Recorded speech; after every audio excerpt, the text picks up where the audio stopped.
Hello, everybody, and welcome to another episode of Charismatic Misery. Tonight we're playing the module Course Estrade, but it's been changed, transformed, and we're playing in the system and the setting of Frostmark RPG. Everything created by Marc. There's a content warning for tonight of bad language, gothic, horror, heavy topics, and perhaps some gore. But with me, I have a wonderful set of players. The newly minted Pepper, who plays Illyria, are half of the Magus. Hello, welcome. Hamartia, our changeling druid, played by Cookie. Hello, welcome. Is Cookie making coffee? There we go. You might need coffee, Cookie. Right. Is my... Slow on the draw. Nick. Can you hear me? Yeah. Yes. Alright.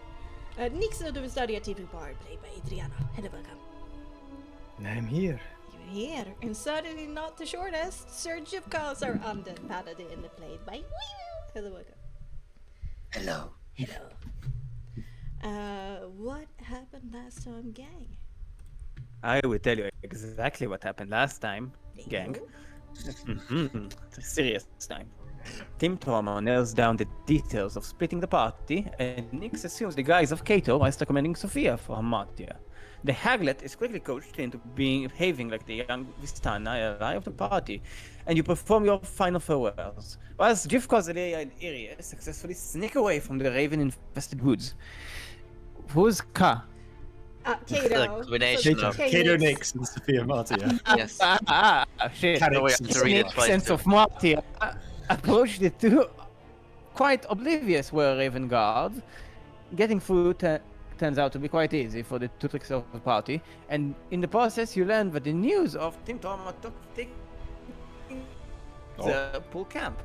That stone that will probably, well, it's a big important stone. Anyway, entering the pool camp, you notice how about half of the Vistani gathered have already left, and many more in the process of packing. Those who have received the gift of the Raven lycanthropy sport the new. If a Raven isn't like lycanthropy being a werewolf, so it should be like a lycanthropy. Never mind. The were-ravens sport the new forms proudly and garner jealously wherever they go. The martial status of the Vistani has shifted as weapons and armor have become a norm to see, and it seems like Argos minions are selling weapons, armor, training, and so marked to those who have the means.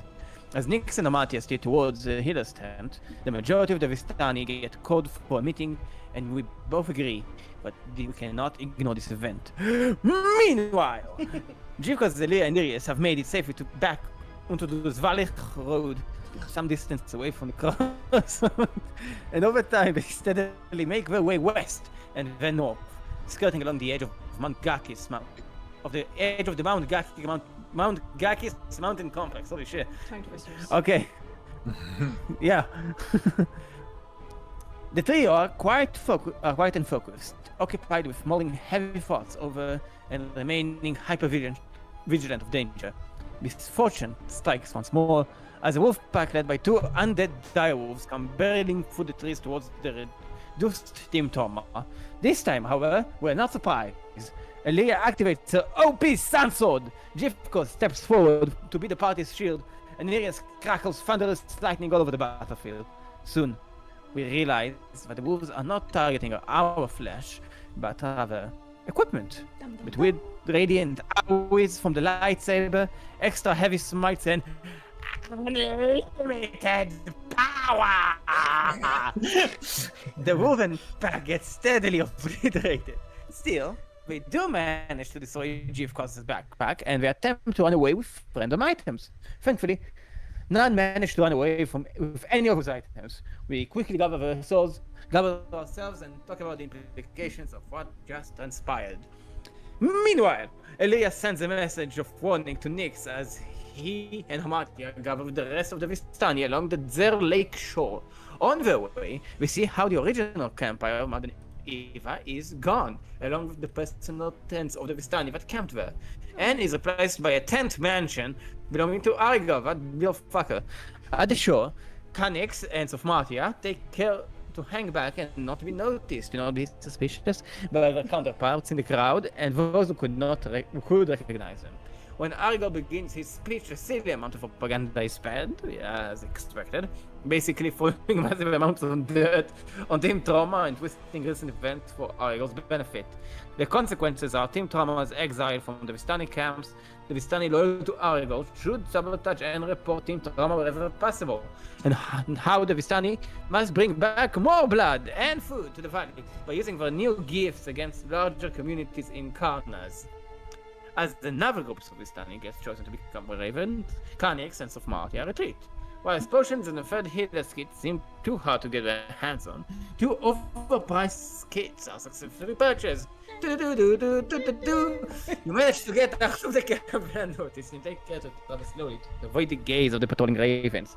However, after an hour or so you travel, we falter in our own exhaustions. Amidst a heartfelt conversation about acceptance and found family. As Hamadia suffers from lack of vision as night falls, the rest of Team Trauma anxiously awaits on the winding Savoie road. Can you reset your mic, Cookie? Sometimes you're a little bit robotic. If you can. It might just be your internet. I hope it's not that. Yeah. Cookie could be somewhat animated and swing left and right from his microphone. You almost feel like you need a headset. I forget about that. You do the like swing side to side. Just keep the microphone in front of you, you'll be right.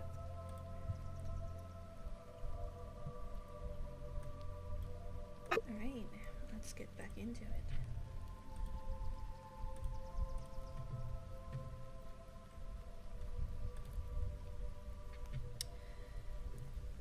It's the 45th of Tarek, in the year 4393, in the age of the 7.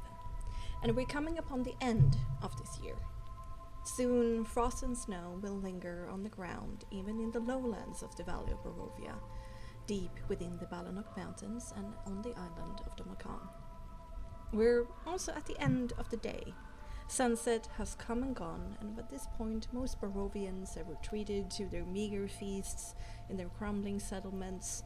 Vistani has surely begun drinking and singing around their campfires, and the day has just begun in Castle Ravenloft for the immortal denizens who prowl within. But two rather exotic individuals in these cursed and misty lands find themselves in a rather mundane, but still most decidedly pickle of a situation. A Vistani with mixed blood of celestials and an air of prophecy around him, and a hag's daughter with twin gifts of both elemental and the power to change appearances at will, find themselves in difficult terrain and in pitch black woods. Worse, it's still raining steadily, and the cold rain of the late autumn chills both fingers and toes. The foray through the wilderness between the lower located Vistani camp at the Short Sear Pool and the higher ground of the meandering Svalich Road has so far been a slow and exhausting affair. With their magical might, clearing the distance would have been as easy as pie, but the promise of lurking black eyes of spying ravens in potentially any tree has so far slowed their hand. And now, Nick's vision have been reduced to only a couple of meters, and Amartia's vision is completely gone, and she is even without a soft, but strangely aggressive, guiding light of soul. Looking at the stalking compass snakes, you think that the rest of Team Trauma have paused somewhere up ahead. Now the problem is how to get to them. And all the while, the mists creep, and the night sings its usual song. What would you two like to do? I imagine Nyx will be leading Hamatia because of his night vision.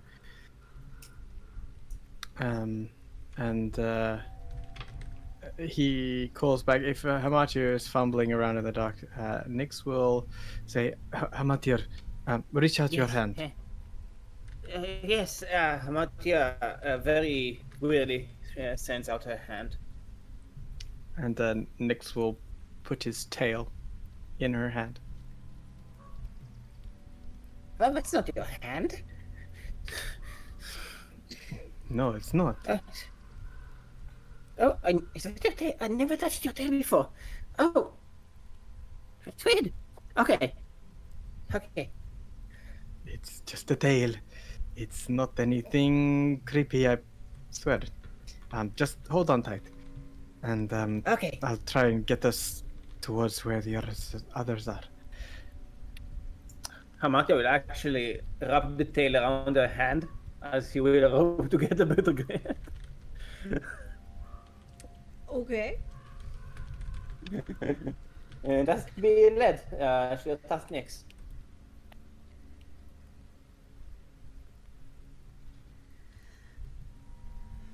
The terrain is not like a cliff face, right? It's just difficult. Yes, it's basically difficult terrain, and it's also been slower than usual because you've also been like stealthing. So at times, of course, it gets steeper, and at times it gets easier. But like all in all, but you know, you're exhausted at this point. It's raining. It's pitch black. If this, there might be a triggered vitality saving throw again, and consequences will continue to get worse and worse.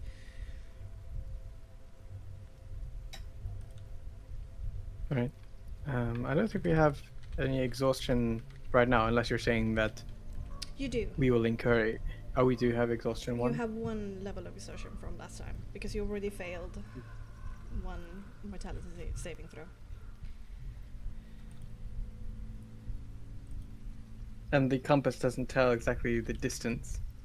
No, it doesn't say how far. It only points.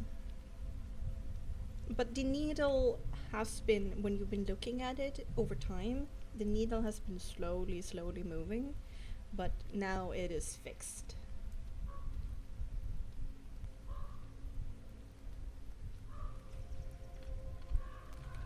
You think you can go on, Hamatir? Yes, I believe so. I know it's exhausting, but they can't be too far off. Yes. Mattia breathes very heavily. Almost like a jogger running out of breath. As long as we prevent ourselves from being seen from a clear sky. And yes, it's difficult, I know, but for you. If we are caught here overnight, I think that's be worse than being thoroughly exhausted the following day. So I think we just keep pushing on. Yes, we're pushing on. Just shut up and walk. If you need to, we can use some magic. No magic. We need to move quietly and quickly, and that's it. And I'm fine.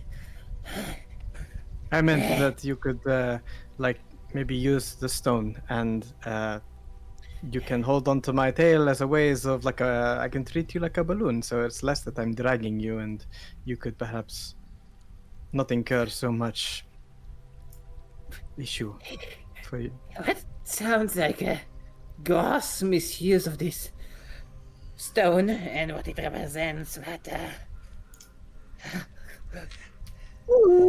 she's floating in the air. What, are we having a Sophia floating balloon? Yep. Holding onto Nyx's tail.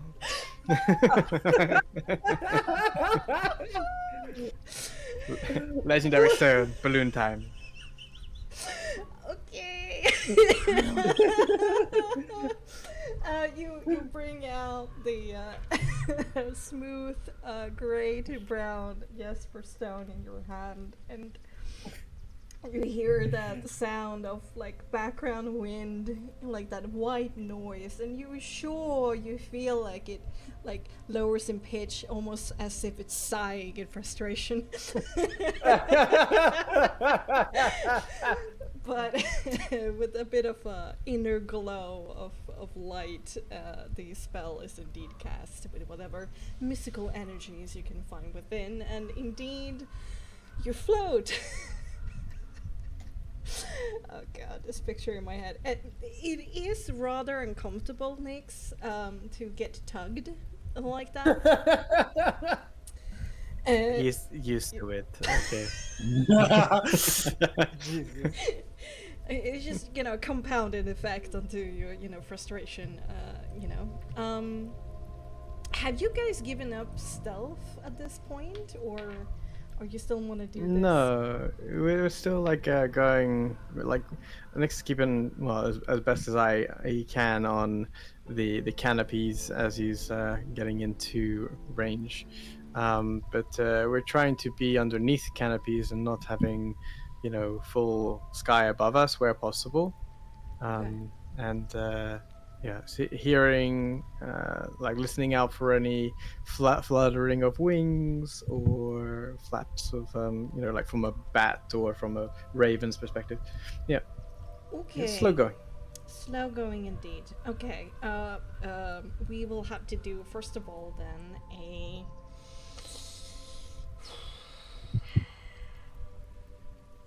Well, since you're leading Hamartia and like making sure she doesn't hit any canopy, because she can't parry any of this on her own accord because she doesn't see anything. Right, but I can control my tail, and she's not like so high. She's just sort of hovering over the ground. No, what I'm saying is that you were gonna roll stealth. This would be stealth dexterity, and Hamartia is not going to roll. But you are exhausted.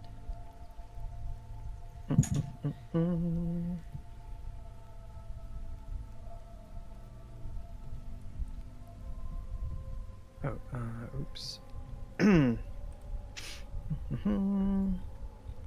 Fucking Chrome. Yeah, I know. Firefox is a little bit freer. Yeah, Firefox it is then.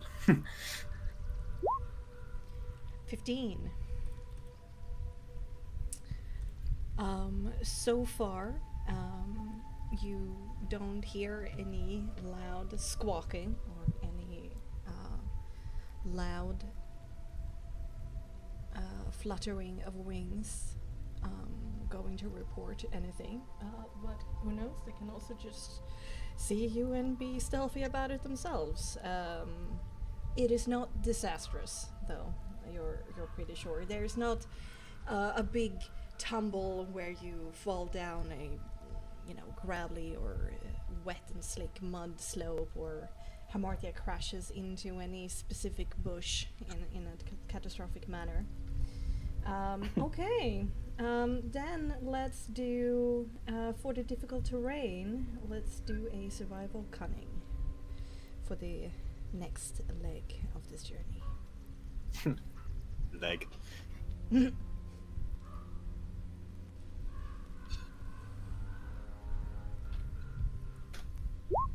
Ooh. Ooh. Oh, the duality.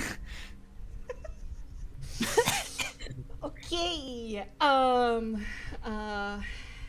Both make me a vitality saving throw. Yeah, but hey, I have my character sheet. Woohoo! What does the 4 on survival cause? Because like I have like other things that potentially could use as well, but this is basically about navigating this difficult terrain in a timely manner. You're not having to trek back or walk around larger like obstacles and double back, because you're still trying to find a way that is both feasible for you to traverse, but also one that is less noisy. and still like trying to follow the compass. So this is a question of time. Okay. So the vitality saving throw is still normal because it's only one level of exhaustion. Indeed. 13. Hamartia, And Yes. you also need to make me one. if it's Yeah. a failure, That's an 8. I can add something to it. Nix, it was just a failure for you. So, if you I do, can add then add something to it. an additional 6 to it for 19. Damn. Okay, Hamartia, you're not moving anymore, so you're not keeping yourself warm, and the temperature drops. The rain continues to pelt you. It's been a long day. You do suffer another level of exhaustion. Yay! Nix, you're powering through, but progress has been incredibly slow for you guys. Meanwhile,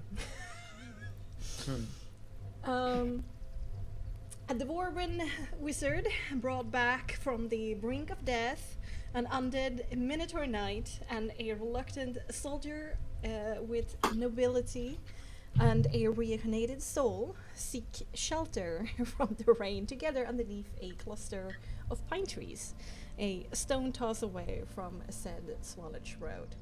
Friendly conversation of not importance died some time ago as you watched the fading light of sunset filter through cloud and mist.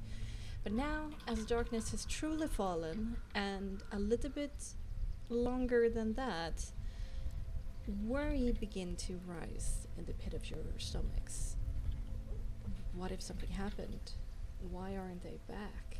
Should you do something? What do you guys want to do?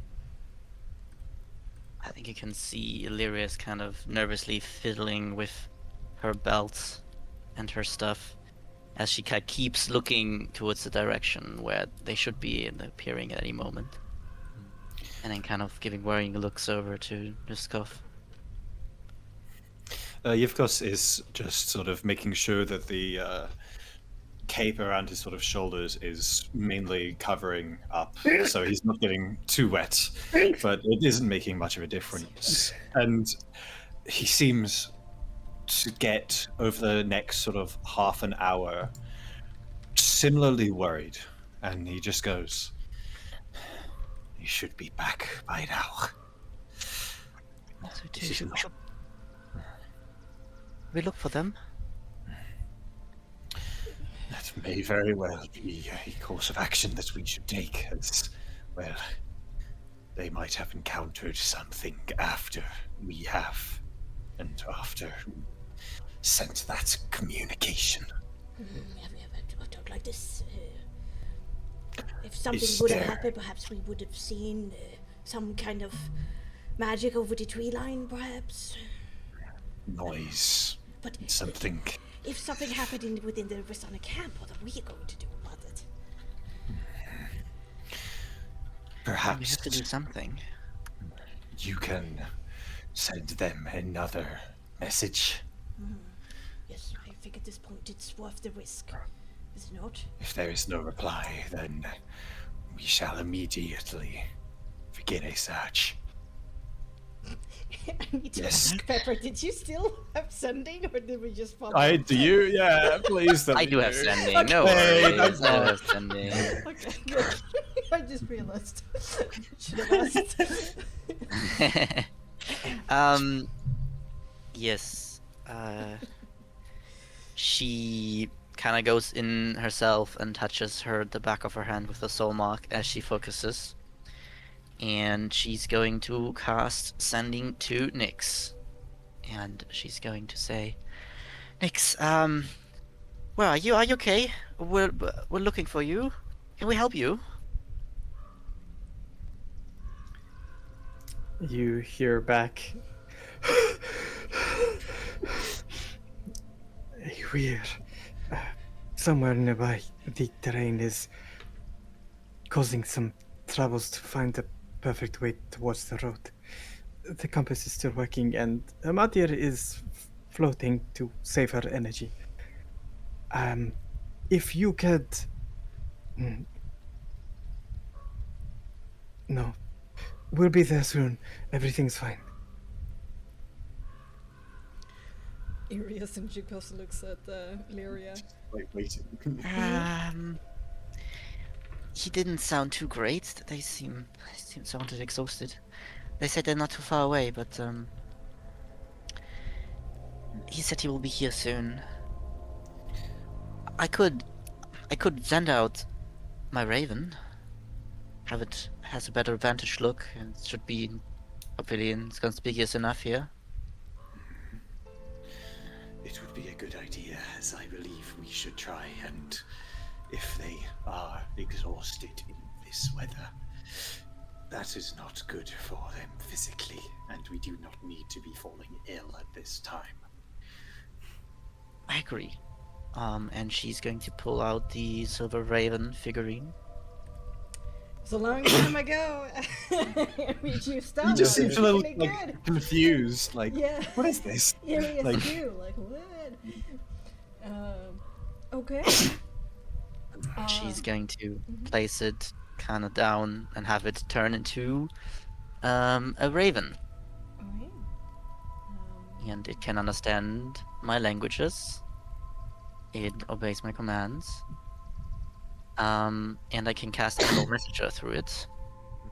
And I will tell it, okay, little one, I need you to try to fly up and see if you can find Nyx and Hamatia. And if you do, show them the way to us, alright? Do you have a better vantage point? Okay.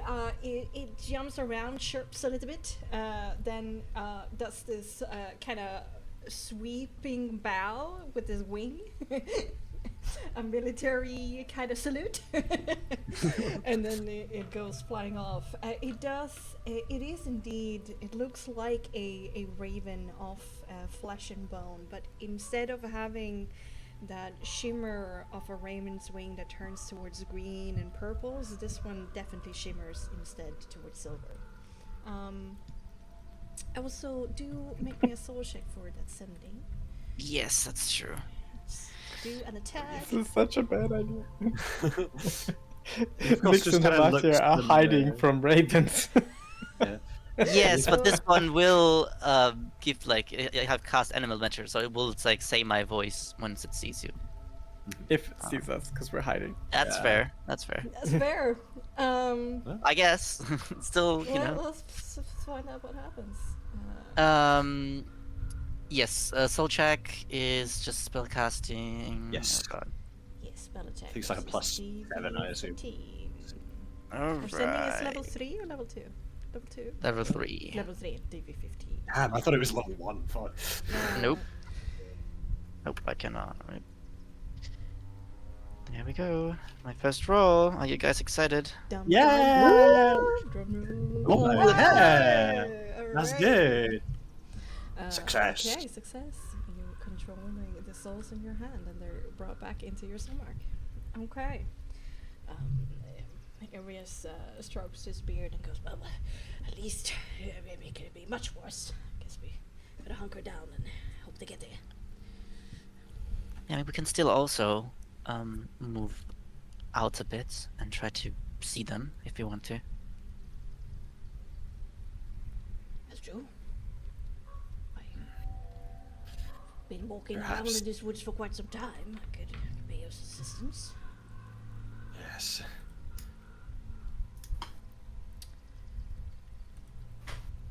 All right. I mean, we know roughly which direction they're coming from. Hopefully. Shall we begin our way there then? Yes. I'm gonna try and find out a viable route. There should be somewhere in this direction, I think. Does anyone else have skill ranks in survival? Yep. How many do you have? I have two. You have tall? Well, Do you want to allow Ariaston to roll with advantage?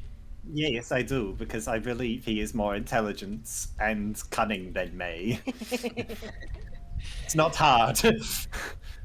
You kind of begin this like murmuring between each other whilst Arias takes, but you discuss as you go. Oh, yeah, Arius, the G. Okay. Meanwhile, Hamartia, your body is getting really stiff and cold. Do you want to stop and seek shelter, or otherwise be out of the situation? Nyx, this is frustrating. You've had to like double back 3 times now to try and make it up one particular slope, and you've lost so much time, and you want to be anywhere else than where you are right now. Do you just soldier on to do some more rolls, or? I think we said that we would meet up with them. We also said that if things get really dire, that like Hamatia is floating. Yes. So like maybe getting cold or whatnot, but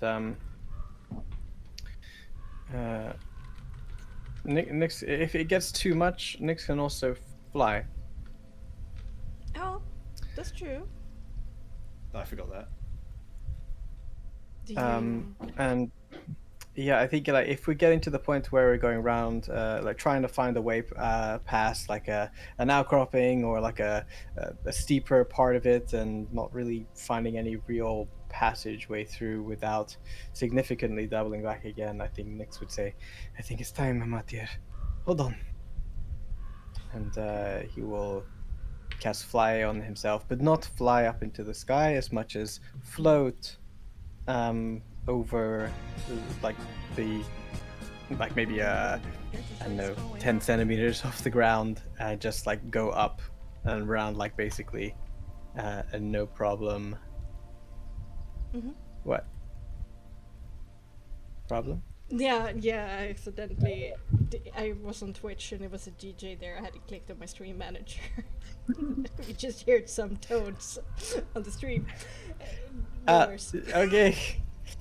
Fair enough. Okay, so Nyx will do his soul check. Yes. Yes, indeed. Yes, indeed. And So wonderful. he'll drag like 2 floating bubbles hovering over the ground, going directly towards where the compass is headed. Okay. All right. Okay. Considering we're not touching the ground anymore, let's do a stealth dexterity flat. Advantage and disadvantage. So a flat roll. I've never seen it. 16. Okay. Pepper, can you roll for Raven? Let's see. This would be a +1 perception. You have like some keen hearing or seeing or whatever. Sounding Or out. not. Alright. Nope. Okay. It's not Silverbeak. Unfortunately not. The Raven goes searching in the night, but never finds anything. Okay. And then do a survival cunning with advantage this time, Nyx.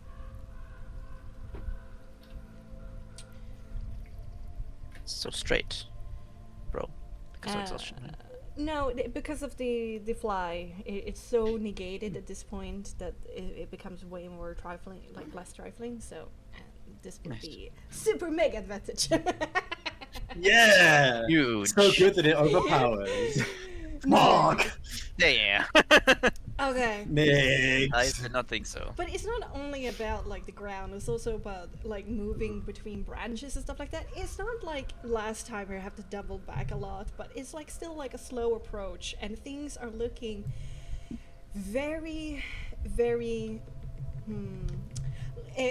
other team, let's do are you guys stealthing? Are we stealthing? Is Area stealthing? Well, in this, like, weather, the fog, the immense amount of rain, and the foliage, is it entirely necessary? If, like, it's that heavy? If it's And off the certainly beaten hard track for you now. to see and like the rain, I mean, Yeah. but a raven can still roll a critical 20. I mean, more descriptive. Yukos will probably pass that off to Arius, as he's sort of the main one leading this right now. Though I'm still happy to just like decide. Well, Arius is a very careful figure, and so he would like start stealthing on his own accord. Yeah. Oh yeah. Then he'll follow in suit then. Yeah. Okay, I assume Illyria's just behind them. Yeah. Yes. Let's do a Or with them. group, then self-dexterity. Yay!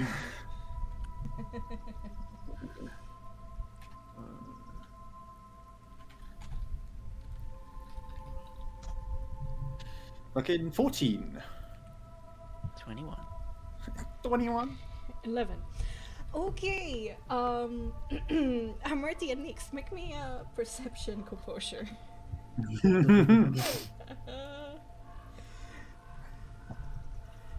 Can you roll anything else than 21? Nope. Forever 21. Today, not It's today. 3 in a fucking That's row. an one for me. Makes sense. So It's tired. Pitch black. It's also Yeah. a disadvantage, isn't it? Oh yeah. Super mega. Wait, Oh no, my that's, God. no, I screwed that up. Whoa! So it's Okay. a 9. It's perception composure or Yeah. oh, okay, so Well, we could also be looking for them. Yeah. I mean, I know exactly where they are. Like, it's not like I need to look for them. Yeah. No, but you He's know got the which thing. direction they are, but you don't know how far Yeah. away they are. They can be 1,000 kilometers away. Well, I know that's not true, Or but behind True. No, but fair. Okay, so then Irius, Illyria, and Jukos, let's make a perception check. I love rolling. Yeah, let's Which, go. in composure? Since you're Will be a actively 21 enough? looking for them, let's do. Was that a perception check for Illyria? 21? No, I'm joking because I'm gonna roll another 21. Ah, okay, I see. Yeah. Ah, okay, I didn't caught that. Since we're actively looking, and this would be more intelligence based. Intelligence. 15. 25? Oh my god. Pepper, Yes. you can't come here and just do this. It's technically not my character yet, This so is I'm pretty good at illegal. rolling. This is Very illegal. good. this is illegal.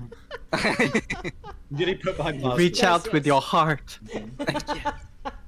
Okay, so this is what's happening.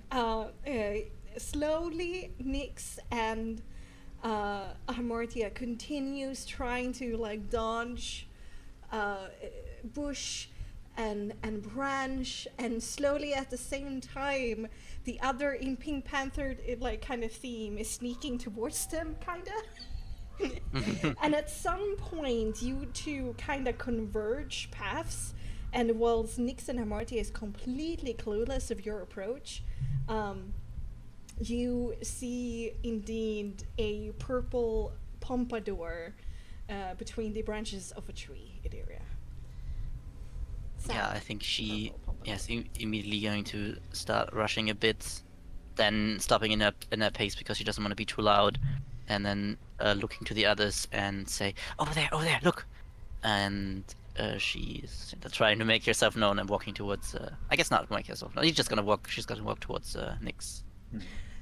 Nyx, you hear something walking towards you in the forest. Nyx! A couple somethings. And then you hear the voice. And the smell. We we're upwind. The Nyx will do a look around into the sky before making his final float over towards them. So you can see Nyx emerging, looking at the sky, looking at the branches, but his feet aren't moving. And Hamati is like being dragged behind him like a helium balloon. Mhm. Are you okay? Fine. It's just the terrain was not the easiest, and yes, it's been a bit trying to get this way. It's okay. Hamati is very tired. But at least we're together again. We managed to get the healers kits and listen to Aragal performing yet again in front of the Vestani, bad mouthing us and particularly me, which was always nice to hear. Should we just rest here? Or should we carry you? I mean, I'm good for another hour, at least for not walking, but I think if we keep pushing it right now, we're going to run ourselves into a bit of a bad situation. So, if we can look around for some form of cover or place to settle in for the night. Yes, I think Irius has taken a pretty good look around. Maybe he's already found something as we were looking for you. And let's Irius? go. Yes, for sure. With Iria still with that crate 20, he's like, I got this. And it's easy to for him to backtrack, especially with Chiko's help. And soon enough, only about 10 minutes later, you're back on the somewhat flat ground of the Swallish Road.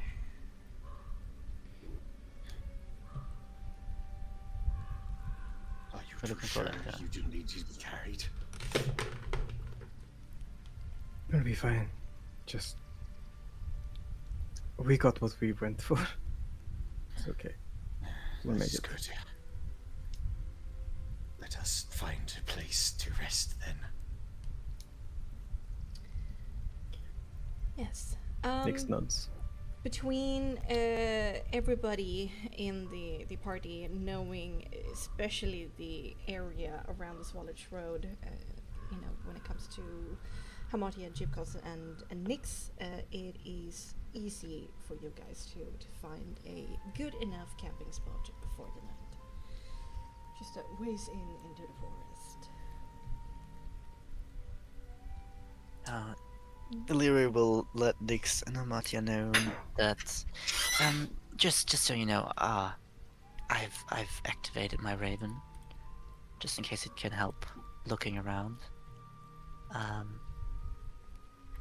It looks a little bit different, and she kind of like, calls, or like looks for the Raven, and shows like kind of the Raven as it flies, probably like a little bit above them and ahead of them, kind of between the trees. Okay, yeah, that's definitely doable. Another set of eyes. That's a pretty raven idea. I'm glad you have a friend. More than one friend. Amatia, please.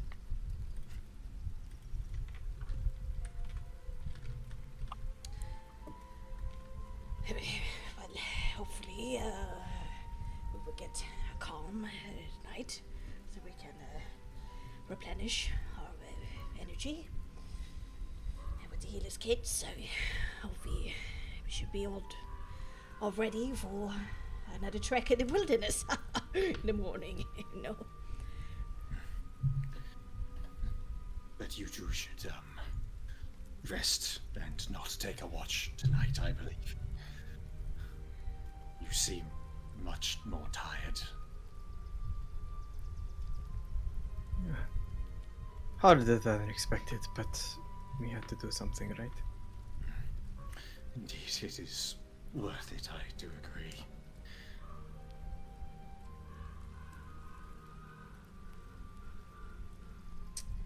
Okay.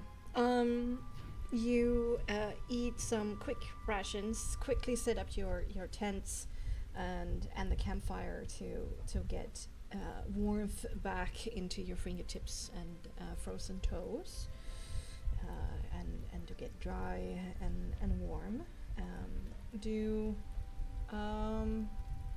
Well, since you guys visited the Vistani, let's remove 3 rations for this day. All in all, since Jukos doesn't eat. You can pick something up in the Vistani camp. Afternoon snack and all. Snack to go. Snack to go. Do you go immediately for your watches then?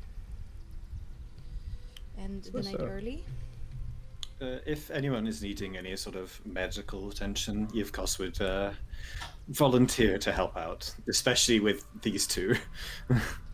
Yeah, Nyx is pretty damaged. Yeah, he'll be definitely also checking for temperatures, sort of sicknesses, and like the beginnings of them. Aww, Yeah. that's cute. They can So it'll be definitely- hard for him to get a pulse or a temperature from them because, yeah. Fair. Yeah. Hamartia is basically developing a cold, but you nipped that one in the bud.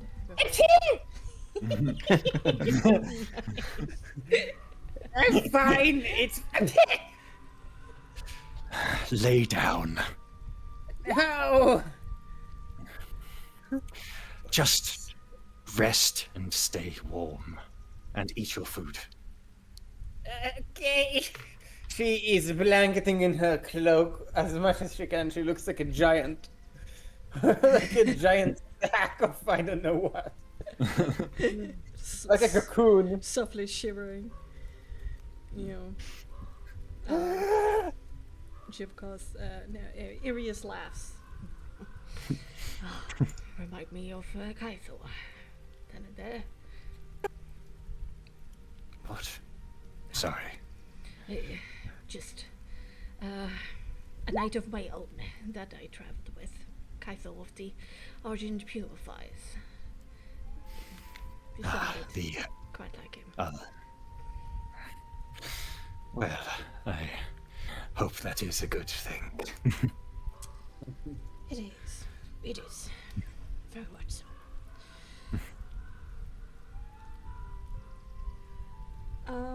Okay. Indeed, you nip that cold in the bud before it develops into something worse. Who wanna take the first watch? Not me. No, I think Martia's gonna sleep this one out. Yeah. I can. take Would the Raven count as a watch? Yeah, I It's think a the Raven lie. will watch the whole night, like on every Yes, watch. the Raven will basically make its own perception check together with yours. Yeah. But we need 4 people technically for a thing, don't we? Yes. Uh-huh. Irius also. Unless you wanna. Yeah, do you there's only wanna- 3 of us. Yeah. What would happen if we did not like if somebody did 2? If somebody did too, that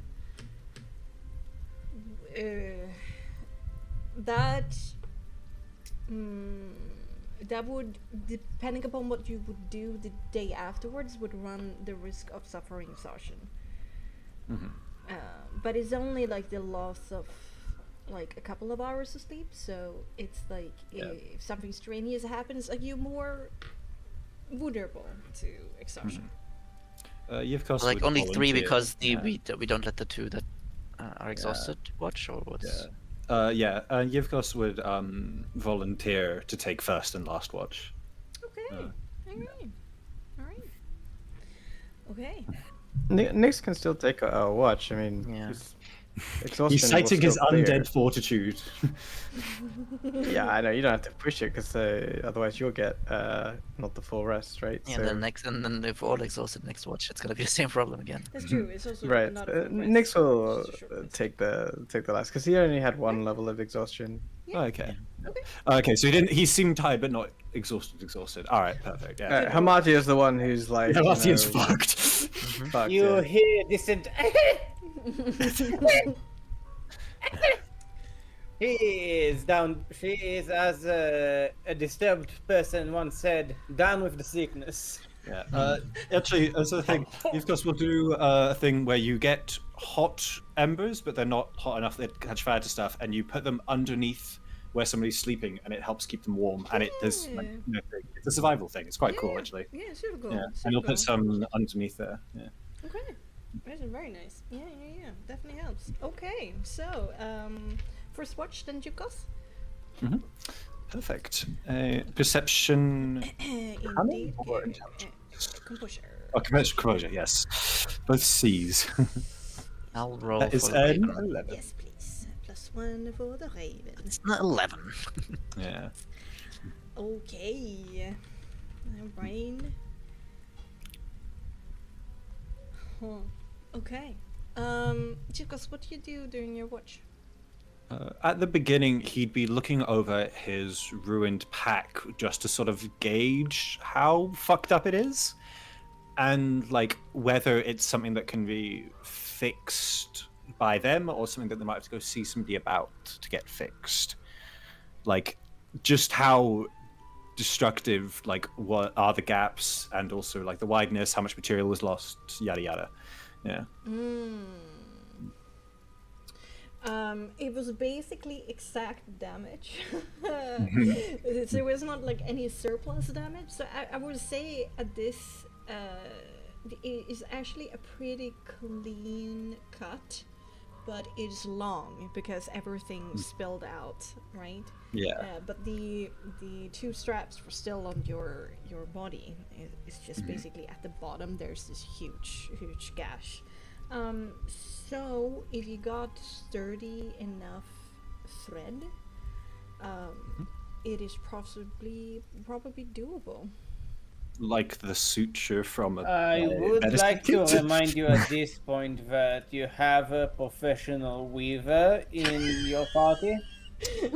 And yeah, he's aware of that. Yeah, okay, because he's seen you doing the scarves. yeah, you have So a he'll scar. just he'll sort of log that for later when Hamati is feeling better.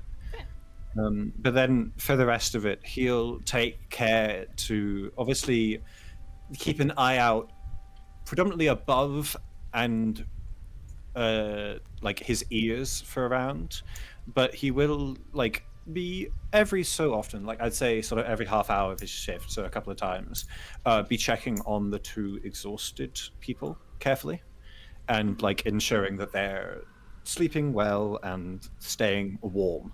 Oh, that's nice. Okay. Yeah.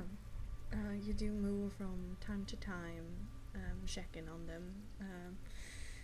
Martia do shiver a little bit in the beginning, but over time, especially with your embers, her body relaxes and gets warm to the core again, and the color in her face gets better. You're feeling relieved.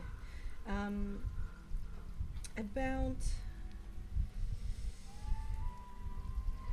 halfway through, as you're standing up to check on Amartya once again, knowing this time it probably will be as fine as it was the last time, there is a very faint voice behind you that goes, "Chicos." His head just sort of whips around to it. Does it feel similar to the one from last time? Or is it There too hard to is a small piece of parchment a couple of meters away from you. Oh no, what's creepy as fuck? He will again tentatively, mainly keeping an eye on the camp as he does so, not on like people who might ambush him when he grabs the note, go over and pick it up, and turn it over. In Angry Ink, it says, "You will never taste again." What the fuck? Reading it, he just sort of feels this same feeling from before, but as it mounts, it gets more, and he crumples the ball of paper up and throws it sort of into the still sort of burning orangely embers. And then he'll just go to a tree on the outside bit, to one of the branches, and just like he does with his maul, it's made out of a very sturdy treated wood, will just take it with both hands and try to just crush it, like as hard as he can. Yeah, for sure. Do you want to do a quick round check to see? Sure. Is it just straight brawn? Yeah. Straight brawn. I'm happy with that. There's a 19. Oof. It does take, a little bit of finagling to kind of find the right angle and a little bit of huff and a puff, but it does indeed crack. Mm-hmm.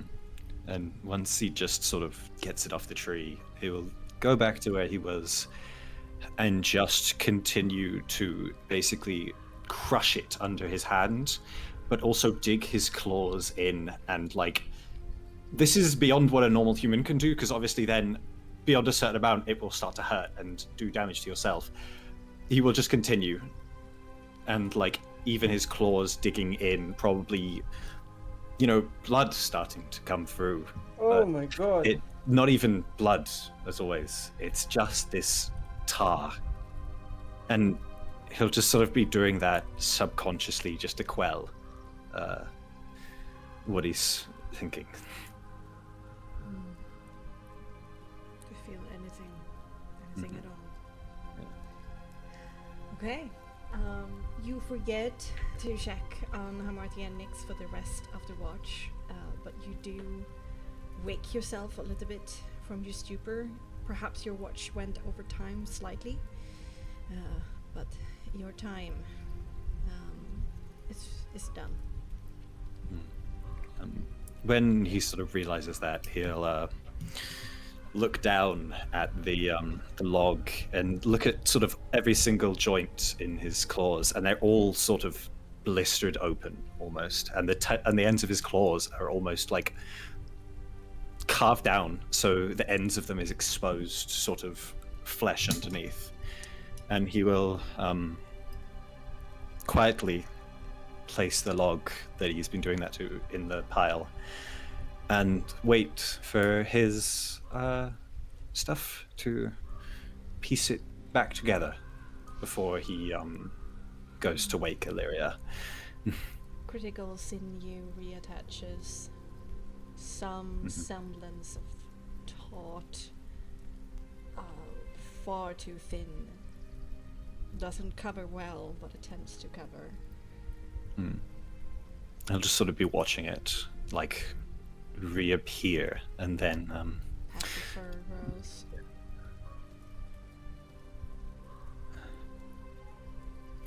gently just sort of go wake Illyria. Just sort of doesn't say a thing, because she's, I believe, sleeping in the same tent as Nyx. Yep. Still? Yeah. Yes, Pepper? Yeah. Sure. Yeah. Okay. And just sort of wordlessly, sort of gently wake her from her shoulders. Right. Anything happens? No. Just the forest. Great. I assume there's nothing Lyra can see, even with a passive perception of 16. asking Weevil. Not. Then she'll give you an encouraging look and go for her watch. There might actually be some like black tar-like substance on a new piece of wood in the fire. The fire is giving off a weird smell. Yeah. But But he it's will burning. just go to sleep. Yeah. Oh, well, to sleep, as you've not seen before, is him basically sitting down with his back against one of the trees facing into the camp. And then the light, there's a blue sort of light in his eyes from his Marc, just dies. And he is, in all intents and purposes, a corpse. There is no rising of the chest, the eyes goes milky white, and there's not even a twitch.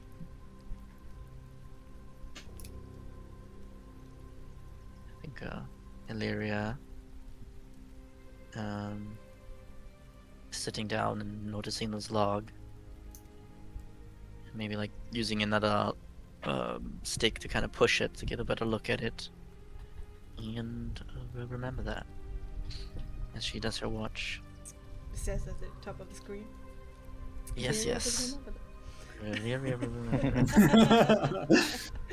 Alright, and let's do 2 perception checks then with composure. Yes. That's one for the win. So it's Illyria, a nice 21. Oh, fucking Is that the 5th? And then the Raven for a 3. Good job, Raven. Hey. He's doing his best.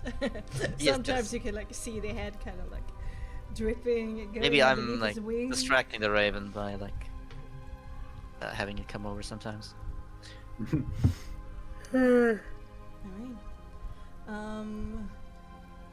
What do you spend your time with? I think, especially moments like these where it's like all silent, there's nothing to do, like she can really feel her migraine biting into her. And she just kind of tries her best to focus and like do something to make her not think about the pain that she's feeling from that. And yeah, I mean, mostly just doing her best at keeping watch. Maybe sometimes calling the Raven over, just to see if he has seen anything, and then sending him back. Status report, Lieutenant. There's always like this bow and a salute from the Raven, like an intricate kind of gathering, and Gives him a few pets, and then sends him back. coos softly. Alright. Not too far into your watch, you do see, as you swivel your head, yet one more time, a pair of black pools that reflect the light back, upside down in a tree.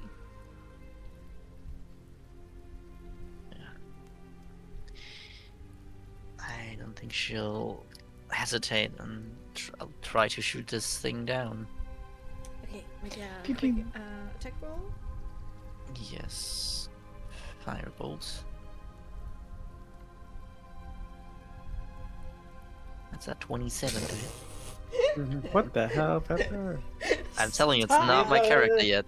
Stop! It still is. Pepper, this is the first time I'm seeing you rolling well. I'm just saying. Yeah, well, I was rolling well if I rolled for others. You're cheating. You're cheating. I kind of found a Just keep that loophole here. mentality that you're I'm actually always gonna nice better than someone fucking else. calculate your average now. You just need to take over Alright. somebody else's. 16. Yeah. No need to roll. With a quick movement, trained and disciplined movement, you bring forth a cantrip that you've cast many a time and relied upon, and indeed there is a bit of a screech, but it's quick and it dies. As it does, you do see two others get ruffled in the trees and begin to try and move or fly away. Upon the death of their friend, let's make two other attack rolls. Yeah, she'll definitely try to catch them. I figured. 17 and 14. Yeah. And two more bodies hit the floor. Forest floor. Stupid fucking bats.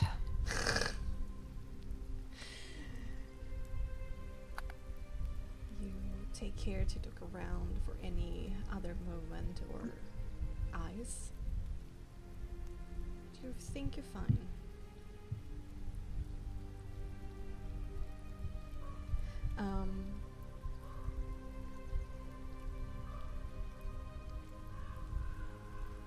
You suddenly hear the rustle of a branch.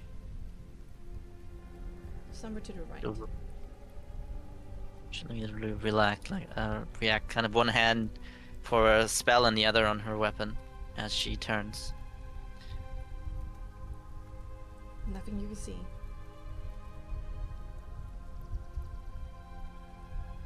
Just gonna try to listen or take a look closer if possible. Mm-hmm. Do you want to do perception intelligence from afar, or do you want to go investigate?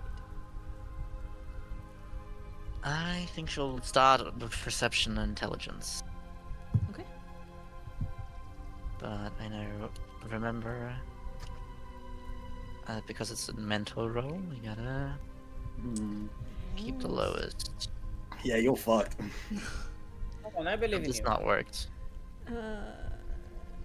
It's Oh, 2d20 and then KH. Yes, yes, lowest. Lowest one. Oh, yeah, KL. yeah. Sorry. Yes, I don't know why I forgot. Oh, no, 18 easy. Oh, damn. Yeah, average. Gosh.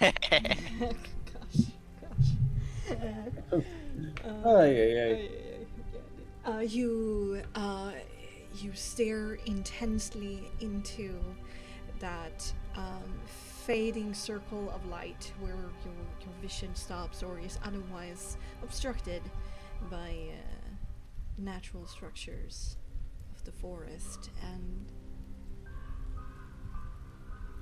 nothing.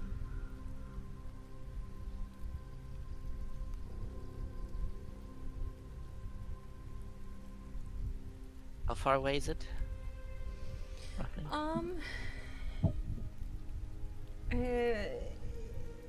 You feel that it was probably somewhere out, just outside of your range of sight.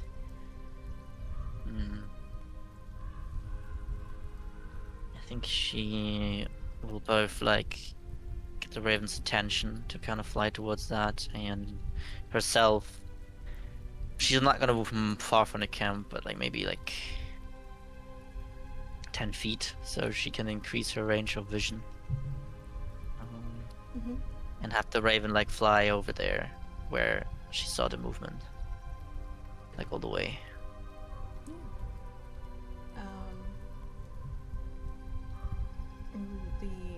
Eventually the raven reports by shaking his head and kind of lifting both wings.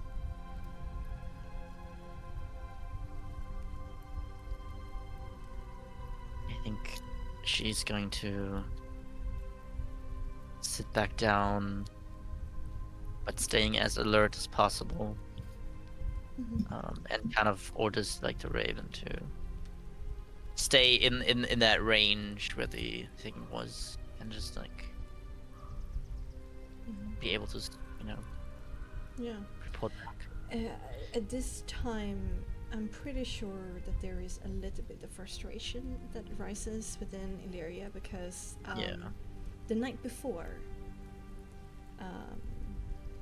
the first night after Strahd declared you official enemies of him, during Illyria's watch, she experienced something similar. Where sounds were made, but no matter how much she investigated, there was nothing there.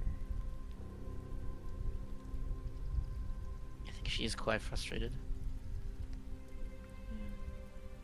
She's trying to just bury that and keep going for now. Right. And indeed, when finally other thoughts come and you relax, half an hour later or so, there's another moment where this time a crunchy footstep is heard. This one in the opposite direction from the first. She kind of like angrily throws her branch to the ground that she was using to poke at the fire, and try to look for that sound. Illyria investigates. And you investigate. And nothing. Yeah. I'll investigate. Okay. Shall I roll an investigation? Yeah, I can definitely do an investigation. Got it. 20. 20. There is a pronounced footprint in the ground, but there's no footprints before it or after it. Barefoot humanoid.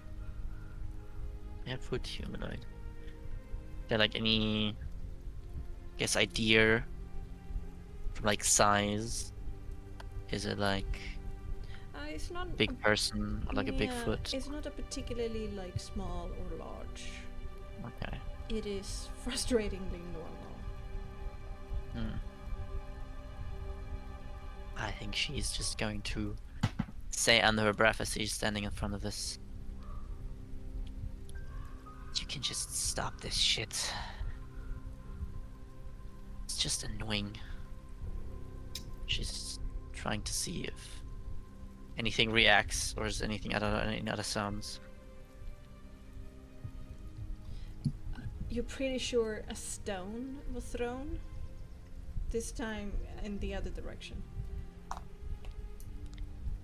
Very funny indeed. Hope you're having a good time doing this useless thing.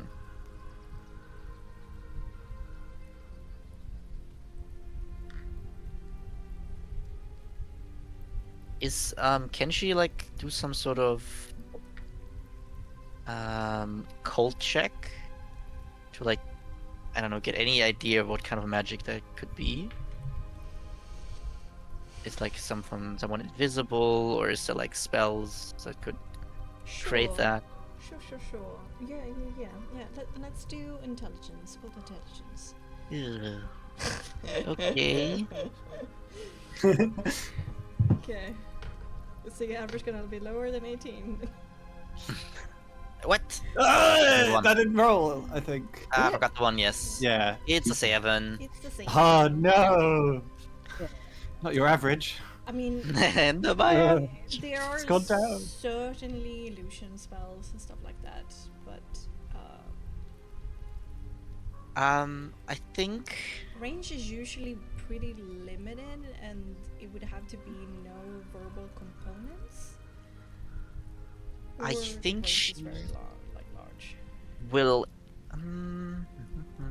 I mean, Bexxy, you can decide how this works. Yeah.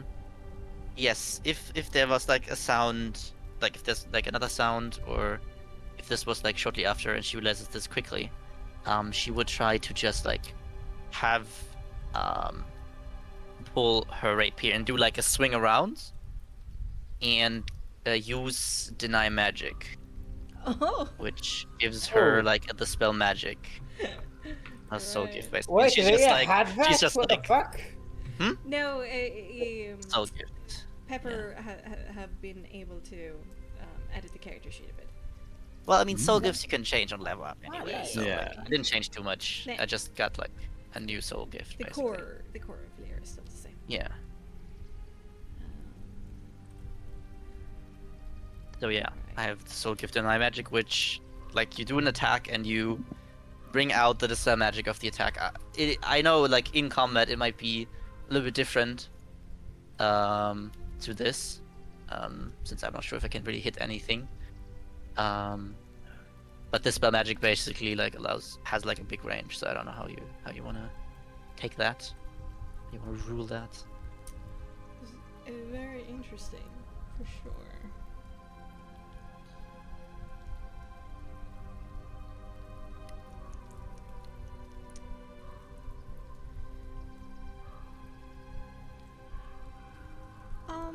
Do make me an attack roll. Right. Yeah, let's Uh, go. Just straight or disadvantage or Just straight. alright. Then that's going to be, I guess I didn't say she's gonna activate her sunsword, so that's gonna be a +1 rapier. Alright. You can't just activate your sunsword. Whoa, whoa, whoa, whoa, whoa, whoa, I whoa, think, whoa, whoa. you know, we're about to sleep anyway. I'm also going to make my precise strikes on this Okay. and buff it.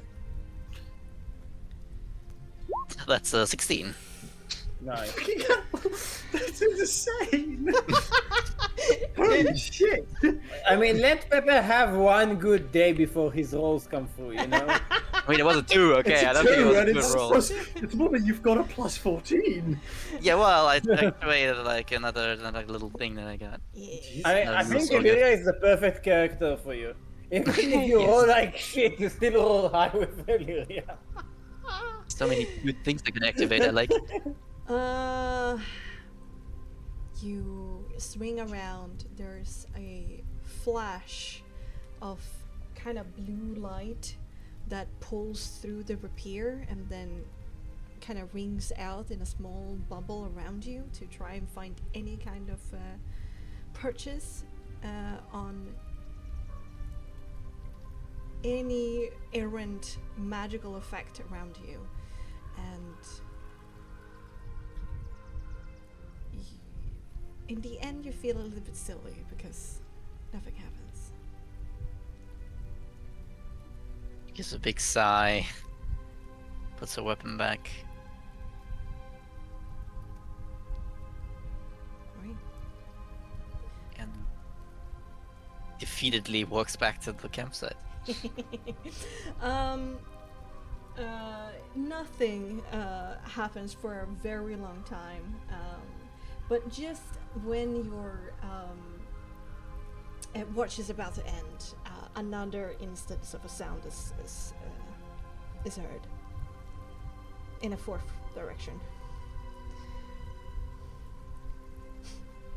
It takes like a moment. At first she doesn't want to react at all, and then she realizes obviously it could be something actually happening, and she just can't slack even though she wants to. So she reluctantly gets up and takes a look from afar. Alright, and like before, nothing. I just want this watch to be over. And 10 minutes later, it is. Time to wake Arius? Wait, sure. Yes, Stormlight. Let's go. Gently shake him awake. Oh, is it time? It is, yes. Irius, do you know of magic that can create like sounds and stuff? Make footprints? Footprints. There are many, of course, easier forms of magic, small tricks that doesn't require the potential sacrifice of a soul to perform. Prestidigitation and thaumaturgy, things of that nature, simple illusions, of course. I mean, You're like silently, because Like not, I mean, usually talking is for most spells that I've learned. There are some who have the rare talent to be able to forego such things, but it's usually quite limited and very rare. Okay. They get, I mean, of course, there's also invisibility and somebody with a lot of skill, I guess.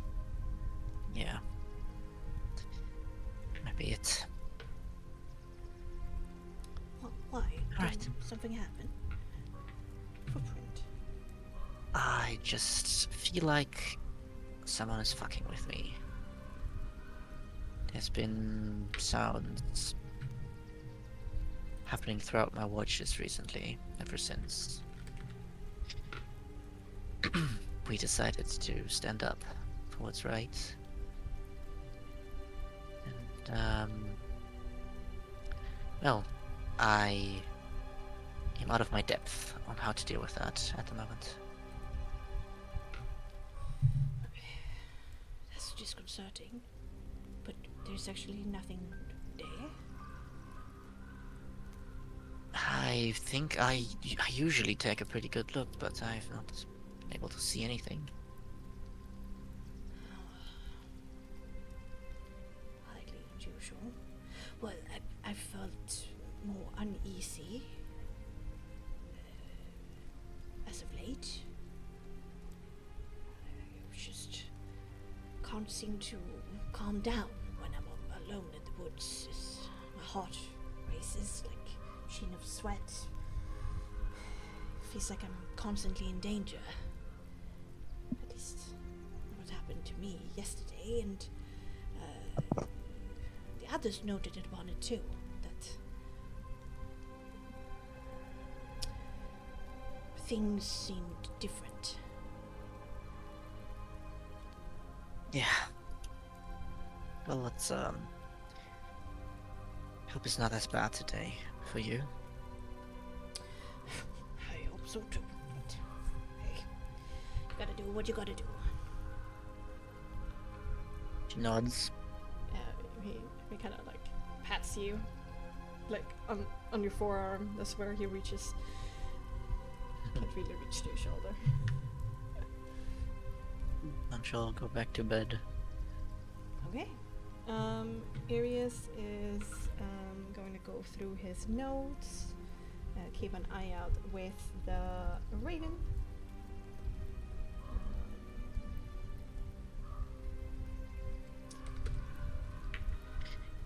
Okay. Raven.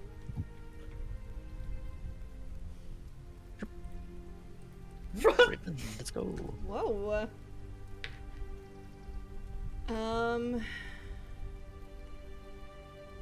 Okay.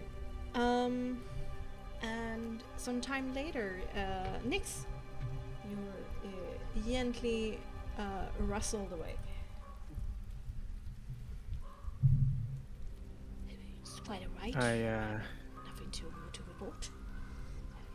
Don't feel that well. It's cold.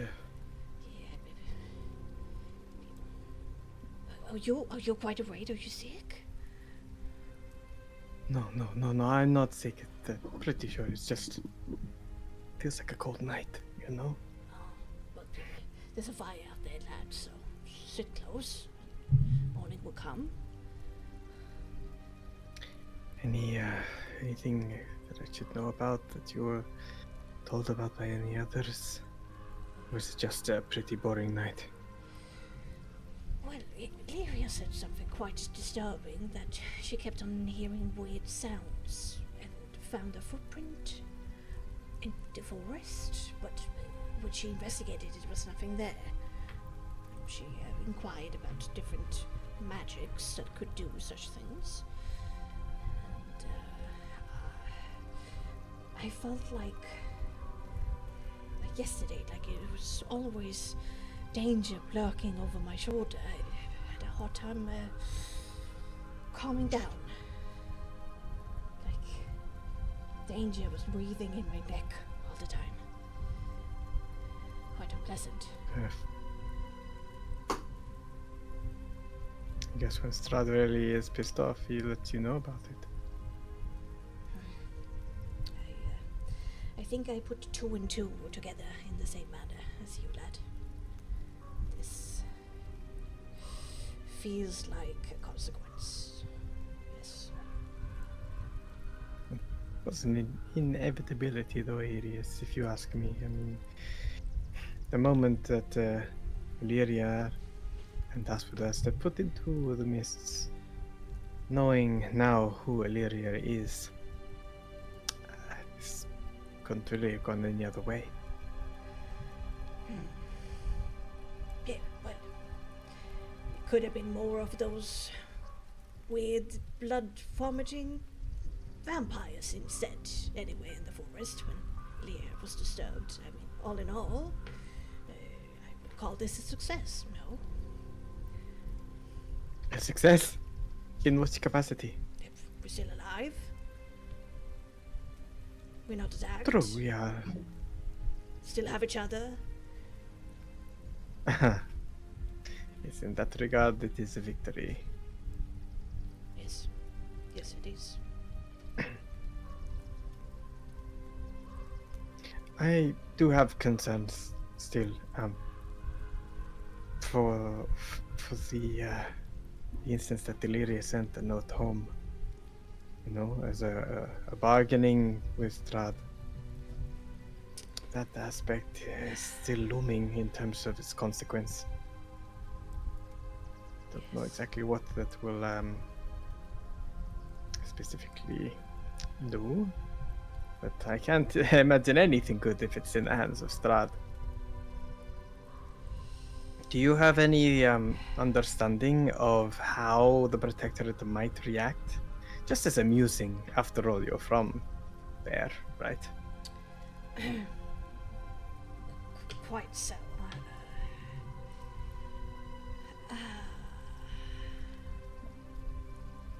I'm still quite young and wasn't really the most talented among the Copperbeard children. And I did pivot in a direction that perhaps wasn't the most encouraged. I feel like I, perhaps both consciously and as a natural reaction to my choices, that I didn't get so involved in the politics of things. I saw the war and what it did to friends, family, my country. I thought that was the biggest issue, rather than bickering in some stone hall somewhere. I fear, though, with the insight that I do possess, that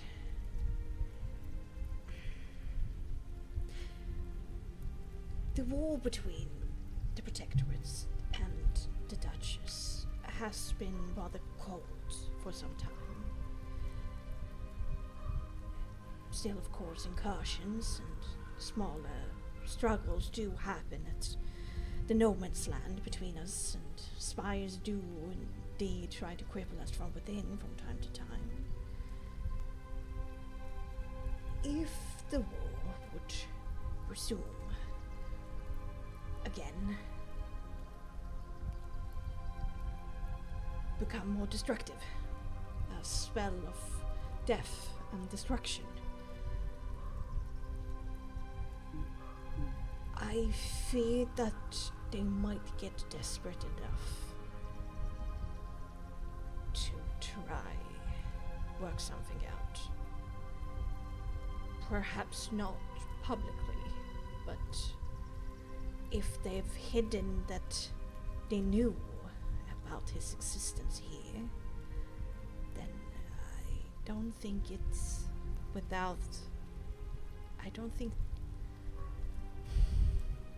there might be a possibility that they might continue.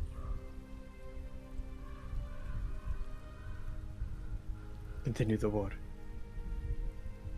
Continue to But secrecy.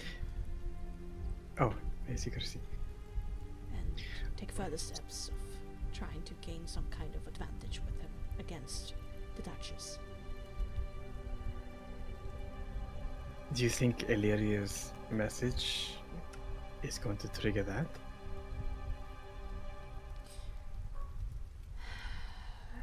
Lord Fedimore is a no-nonsense kind of fellow. Quite black and white, confident in what he believes. I don't think he would let them keep this quiet if that letter indeed reaches his hands. If it does. And then what? I'm pretty sure that Lord Fedimore will raise hell publicly and raise support among the other influential families of the Protectorate and demand answers and demand aid.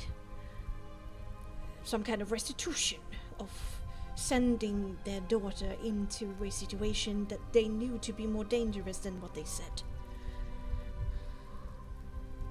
Well, it was an ambassador mission. It wasn't meant to be anything more than that.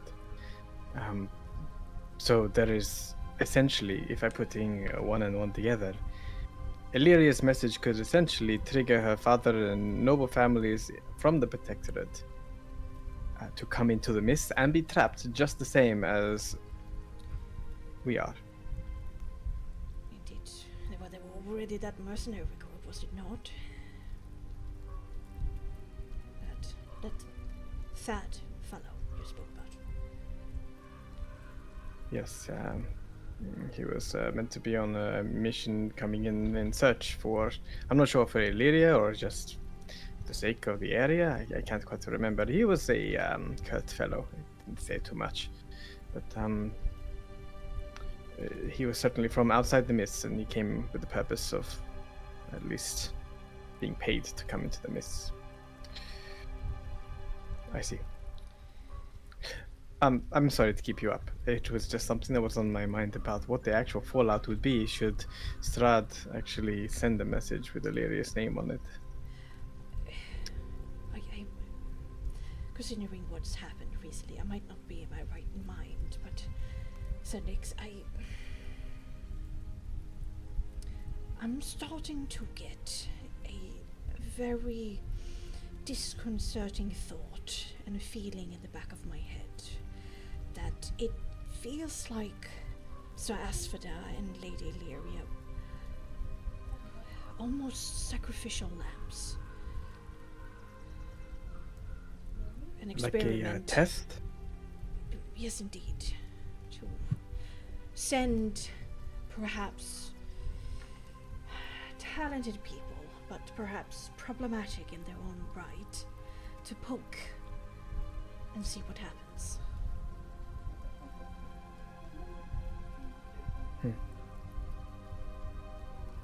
Possibly. Why, if they kept the other letters secret, the maps and histories of this area has been removed from all official libraries. I wasn't told anything. I was just... They wouldn't give me funding to go here, official funding, so it was out of our own pockets. And I went despite their desperate pleas. And I didn't understand why back then. I was just curious as to what this blank spot on the map was.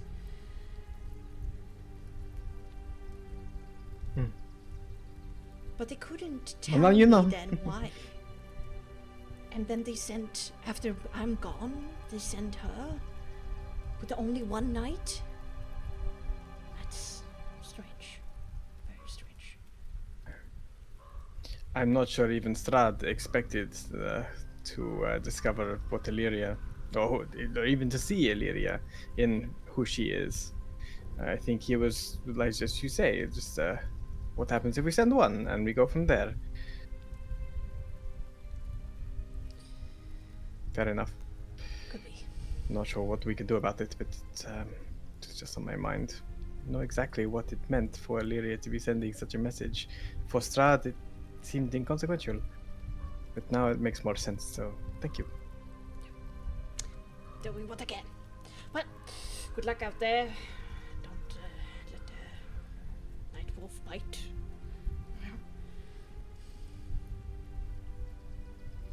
Nix strains his ears to hear if there are any wolf sounds. No.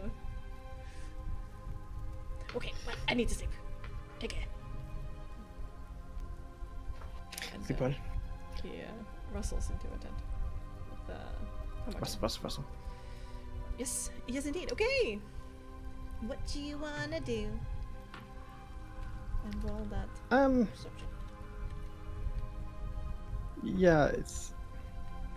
I'll do the perception first to determine the choice, I suppose. Raven also.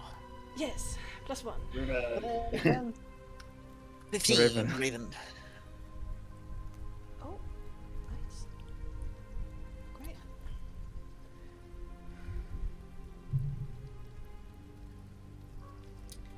Seventeen. Okay. Pretty good. As you immediately, actually, as you step out of the tent, and take that first kind of glance around and try to shake the sleep out of you, you immediately spot two shapes of dangling black masses hanging upside down in two different branches. Well, we know what we gotta do for that. Pew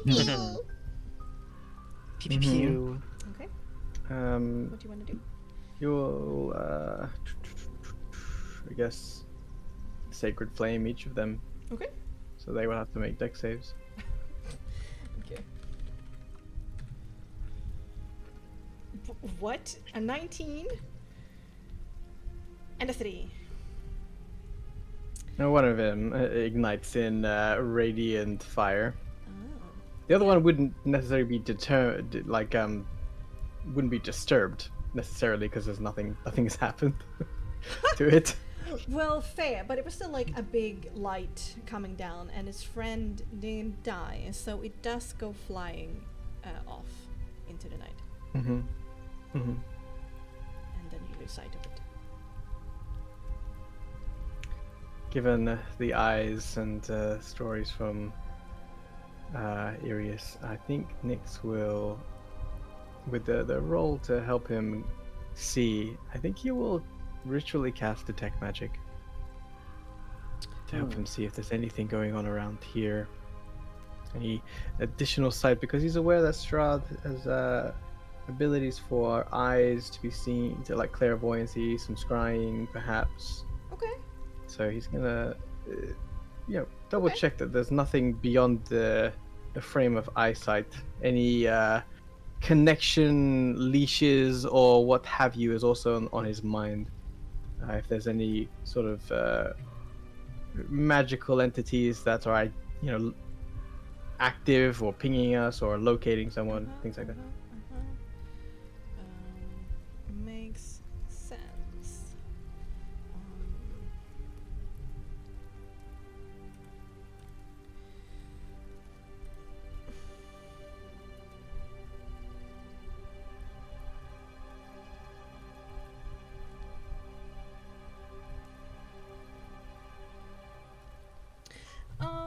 Okay.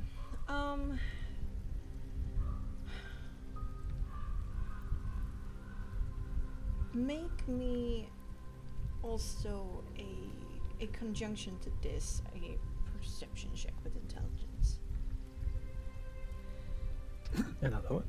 A perception check with intelligence. Yes, the same. This is it the one before, right? So it's 21. Oh damn. Okay. Wow.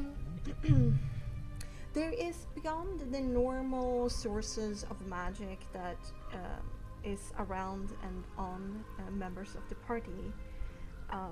There is a very, very faint, kinda purple streaks that intertwine into the movement of the mist itself. And purple is, of course, the school of illusion. So it's not really like in the 6-meter radius around you, like it has any source. It's more like you're standing within a, well, you don't know how, but in a probably pretty large field of very, very faint illusion magic. No source or like no target of origin, anything that I can see. And it's too big for specifying an area. Well, as you stand around and kind of like watch this purple kind of faint light play within the mist itself, before you, the mist starts to take shape, and over time this very faint outline of Aragol's head becomes crisper and crisper as he smirks at you, and around that the kind of purple intensifies.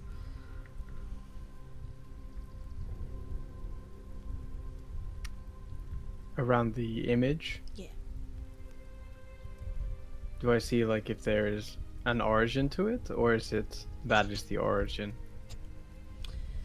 It's more like it some of it gathered, concentrated slightly more around it. Right. And after it gets quite crispy and you see quite a lot of details, the face kind of dissolves into the mist again and the purple relaxes.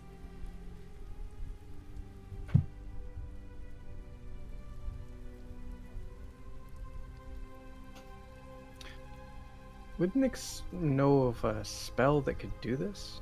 Large area illusion?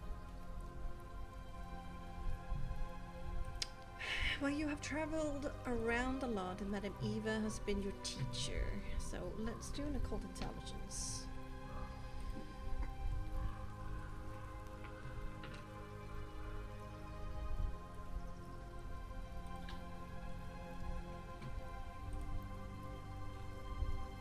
$18. Nice. Nice.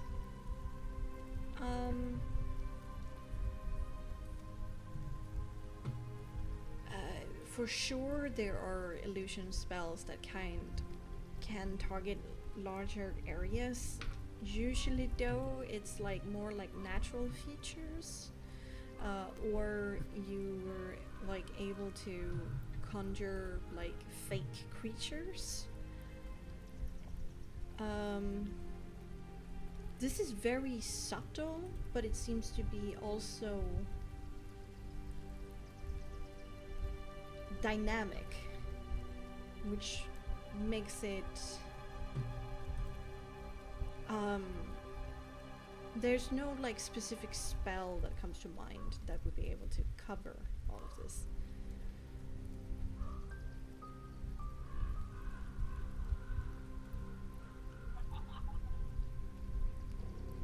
Okay. Well, You know of similar, guess he has more. not just this exactly. Yeah. Yeah, he has some thoughts about like how it could have been created, about who could be watching, who's so interested in us. Obviously, with the whispering of a certain entity in his ear ever so recently that he rejected comes to mind too. And knowing that there is illusion all around, it gives him both wariness and comfort that Mm-hmm. there is a reason for things to be happening. as to who and why is It's not as mysterious, but something he it's knows. also more tangible, in a sense. indeed there is a reason for it, rather than just heebie-jeebies or his mind playing tricks on him. There's something actively happening. Yeah. So he will warily keep that active occasionally during his watch. He feels like there's any sort of curiosities happening, he will first cast detect magic before interacting with anything. Okay. From time to time during your watch, various smirky expressions of Aragel's head is going to haunt you. It's just like trolling. Yeah, like Kappa. Finger guns, Aragel. Yeah, like Catch your each time the spirit, Nick sees Aragel. it, he like Don't rolls share his it, eyes Aragel. and like whispers to himself, like, is that the best you can do? And he sees it's childish.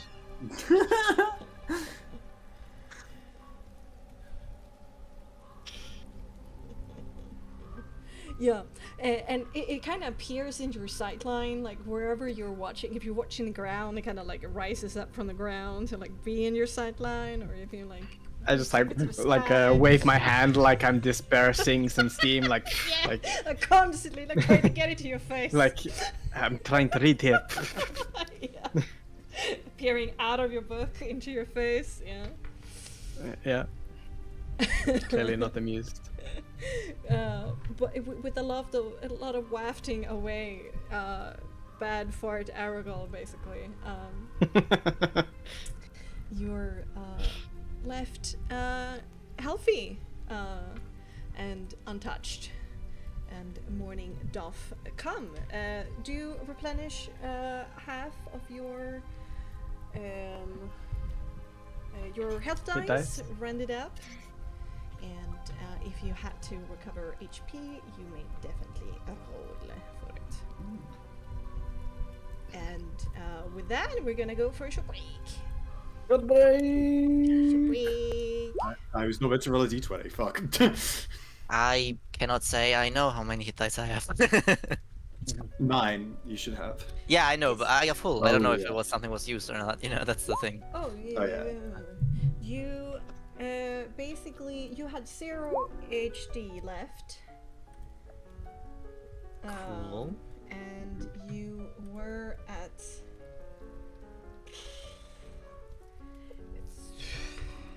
about 40 health, let's say. Oh. Yeah. Yeah, okay. That's because when I You were- opened you were my very character, it fucked up. says 91 of 91 HP, and I was like, ah, nice. Yeah, you were very fucked up still. Okay, then... Actually, I don't know if you added the 20 from laying on hands, because I used that. Was that added? Because 40 feels low. Yeah, she Oh, was no, you- really low because she died. Yeah. Valeria fell unconscious earlier this day. Fair. Or last night. Alright. And then you. So I'll you just used put in it. 40. Is that Yes, okay? Yeah, that's Okay, and then I will recover 4? Round it down or round it up? I don't remember. Round it up. Okay, 5. In that case, I would have done a second wind for the long rest, if that's allowed. Yes, for sure. That's fair. Thank you so much, Neil. What kind of promotion have you gotten? That's so cool. Is it good? Is it not too many hours, I hope? I'm gonna go and refill my cup. I'll be right back. Let's do like an hour or so. Sure.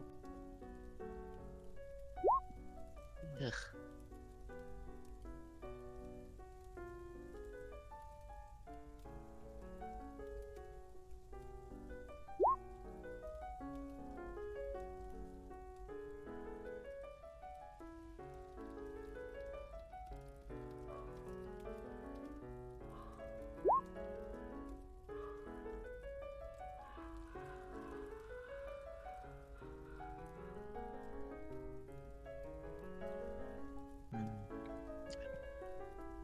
Let's just go for it.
You have your so egg? hot.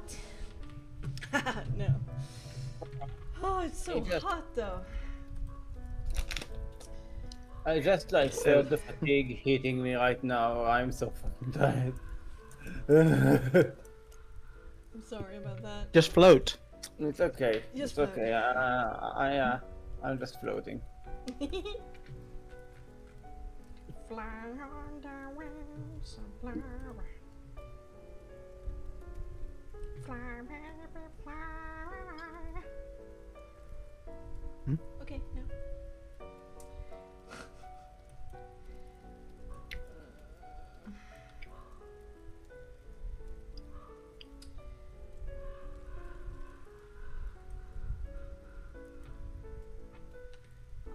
So he does gain of that.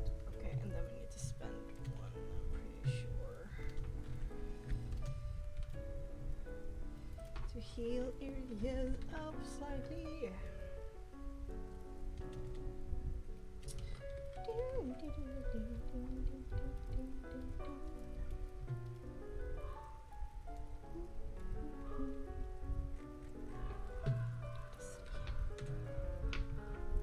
Oh, wow. Lucky me. Lucky you. Or lucky areas. Oh god, I need to remember whenever he rolls a 19. Or a 1. I mean. And that he crits on a 19. Feels lucky.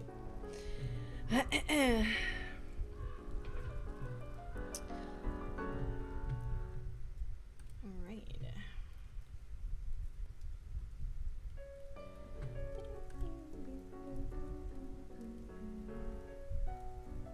I am back.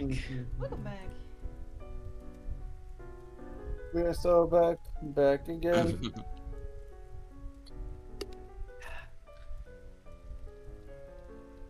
Don't forget to recover a level of exhaustion. I did.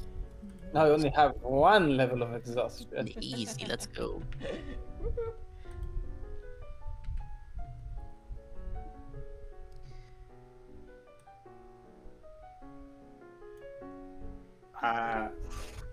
Welcome back.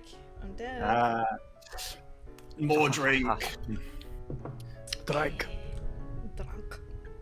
Rum and coke. Classic. On a Monday night? Yeah, I start work tomorrow. I'm an adult. Yeah, fuck off. That's what I want to do, Dad. On a school night? Yeah, what about it? Can't tell me what it Not is. under my roof, you won't. Well, fuck you. I love the school. Go to your room. Which one? The basement. What the no, fuck? Oh no! Things doing terrible. Alright, this was not an arc I thought we were going down.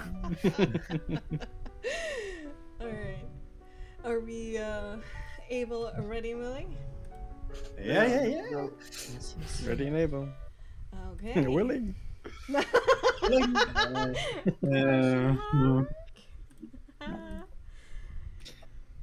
Okay.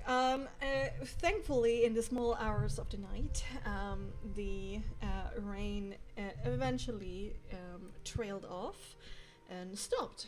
And it is a very moist morning. But fortunately not rainy like before. And you find yourself just a tad bit off the Swallish Road. You've just packed up camp, fought sleepiness from your system, had some breakfast. As you converge, Team Trauma, what would you like to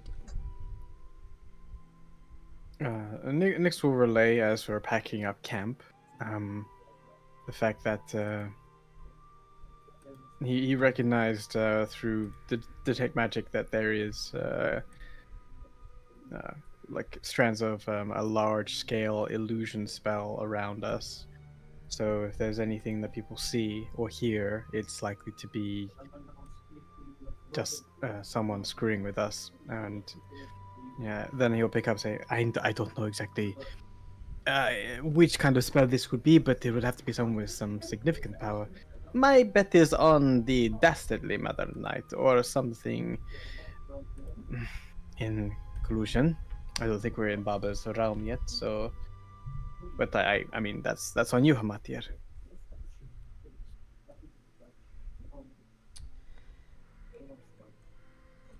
That explains a lot. It makes me quite relieved. I thought I was out of balance of sort, perhaps. It's likely to be something to keep on draining us. After all, Mother Knight is exceptionally interested in us, especially when we have 2 of the stones. And we're off to get a third. After seeing the wizard. Yes.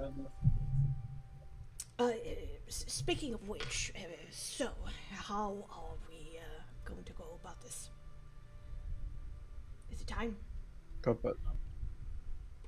about what? Arius just points towards the west into the line of trees. Into the forest? Yeah. Indeed. Have you got your good boots on? It's the only one I got. Slaps them. Survived all this time. Doing okay? Amarty is communing right now with an elemental being. It seems like. The mystics. The mystics, yeah, for sure. Amarty is still exhausted, so. But she's better. Yeah, I mean, if one left it's not okay. Alright. So, are we then just gonna do. Yeah. We hike. You hike. Yeah. Okay. Yes, two. Yeah, we still got like 3 hours or so on the Raven. I'll also Yeah. make sure to have that. Fly ahead until it gets close to the end, and obviously it'll fly back and turn back into statue. You, of course, would be at the front with Arius. It's just the nature and perception stuff. Yeah, for sure. Okay, absolutely. So the Raven is gonna help for the beginning. Okay. Also need to do this sneaky beaky check. Sneaky beaky.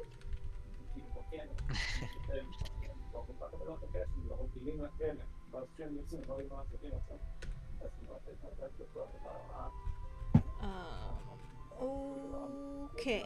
All right. Okay, I'm gonna lower Cookie a little bit here. I just hear Hebrew in my ear and don't want to have Infernal bothering me. Wow, Infernal? any other language? You mean Abyssal? Oh, yeah. Can just Sylvan. We go for Sylvan. Sure. Yeah, fair, or- fair. I thought that was just Scottish. That's just drunk. It is all Dwarvish. strange accents and Swedish, all of this. These languages, for as much as I know. Okay, so you take your first trembling steps, ginger steps into indeed the wilderness of the Swallage woods.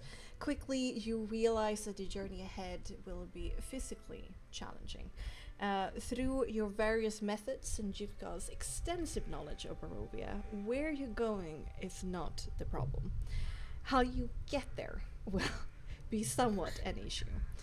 Between patches of incredibly thick and thorny underbrush, steep slopes, loose gravel, slick mud, boulders, and mountain streams, you quickly work up a healthy sheen of sweat and burn in your calves.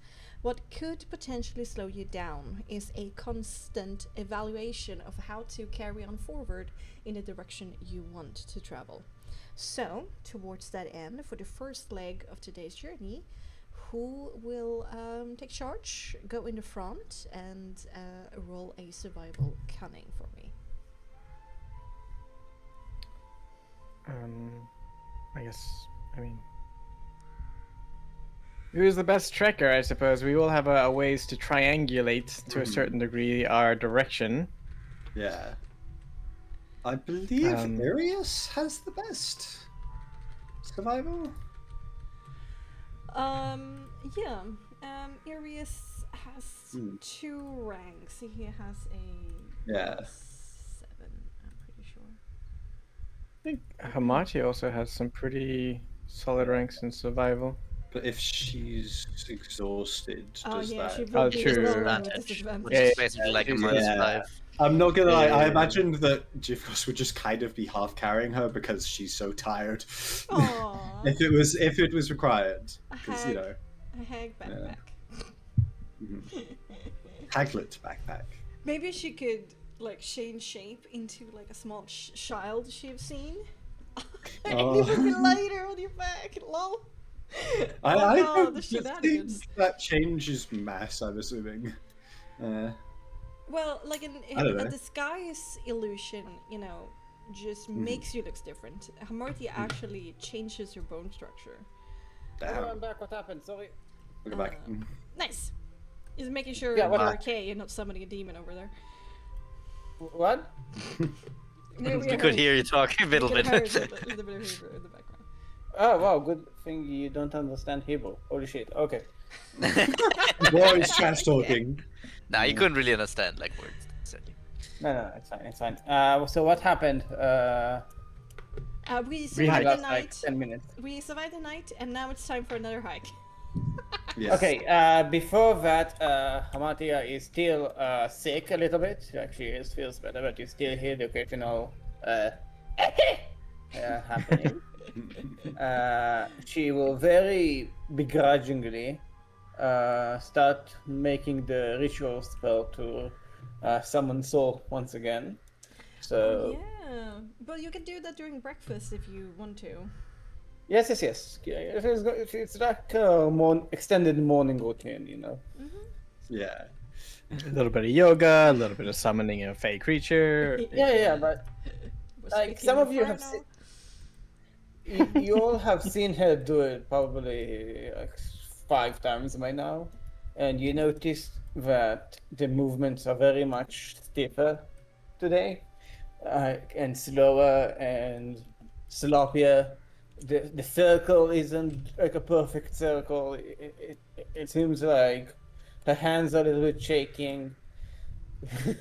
She's still not very much fine. And you see these 2 giant bags under her eyes. Oh. Oh. Soul, as soon as Soul kind of rematerialized, he shoots out and starts doing karate chops in the air. Where are the enemies? I saw them! Where are the cold ones? I will fight them! Ha ha ha! Amatia? Where are they? Yes, they're gone, so you're fine. It's fine. You killed them. They must have perished just from looking at me! Yes, that's exactly what happened, so.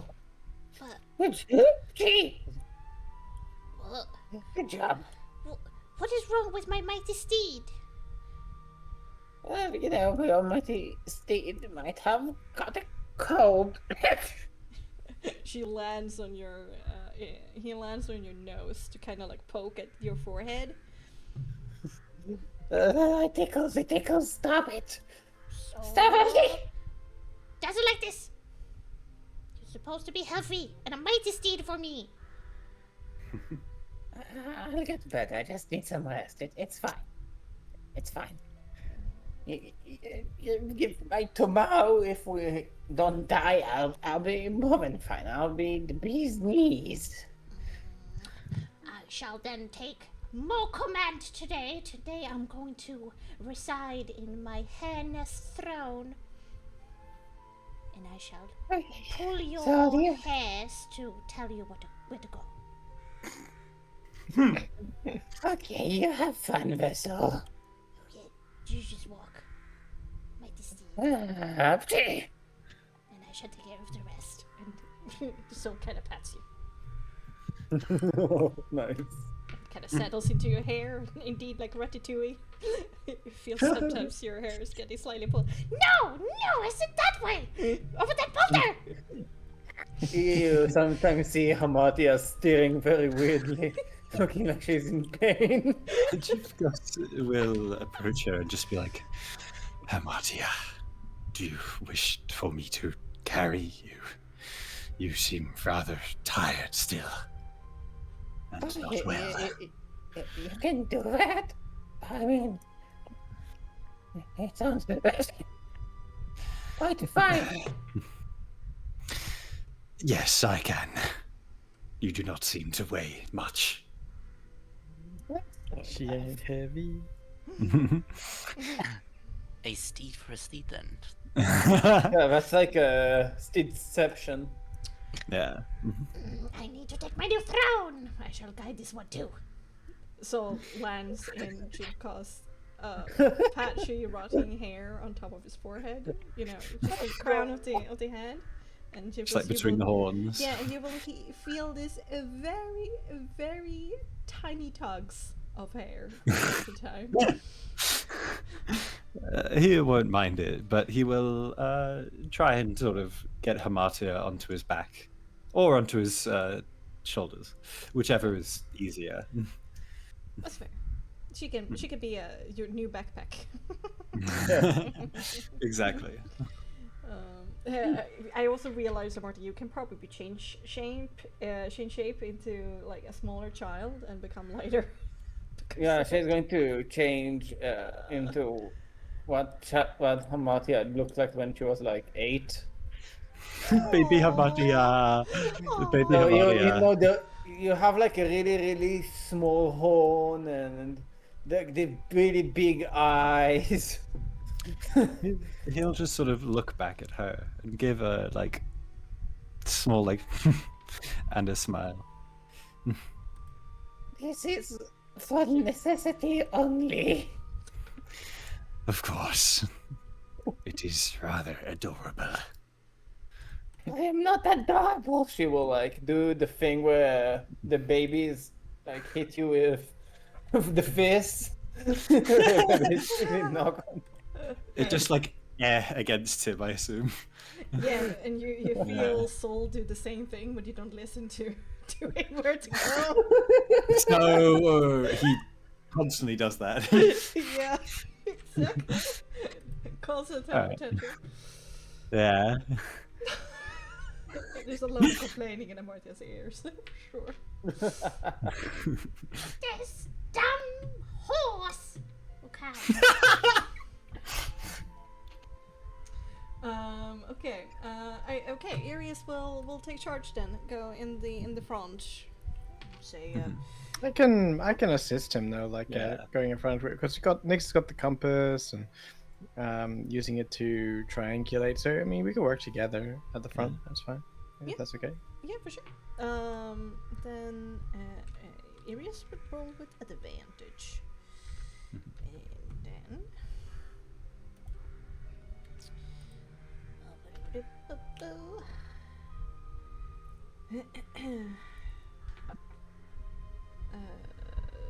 that becomes that. Damn, boy! Damn! Ooh, MVP Wow, okay. Arius.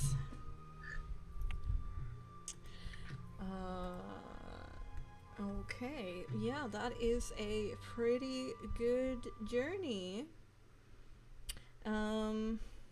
You're slowed down a little bit because of difficult terrain and in general like patches of difficult terrain. But you do gain an hour more of progress for this part of the journey because of Arius. Heck yeah. Let's do a little bit other music. Let's do this one instead. Yes, indeed. Irius, whilst he might not know this area in particular, because he spent most of the time in the northern areas around Paratok rather than Gakis, he is still well versed with the kind of like the mountainous area or just in general nature in Barovia, as he is camped in it for almost 4 years by now. And indeed, Nyx also have this background. Nyx, of course, is a little bit more used to the roads and general camping around, around them. But together, you're able to parry and see potential hazards and find routes that are easier and more efficient in general. 4 hours of travel later, you need to stop and take a break, enjoy some rations, and you find a tiny kind of meadowy area with some softer moss and a tumbling forest stream where you sit down for a moment to enjoy lunch.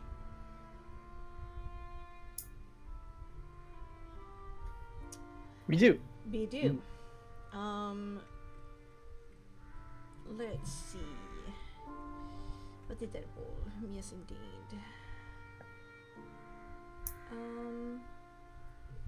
Yeah, let's do. I think while we are taking lunch, Illyria is going to sit down next to Jivkov. Jivkos. Sorry. I'll Alright. get used to it. It's a fucking weird name. I mean, And as we're eating, sometime pass along, she is going to ask, "Was everything all right on your watch last night?" It was fine, no dangers. Though it seems that the magic that we managed to discover decided to play tricks on me too, as it has in the past. It looked like you got hurt.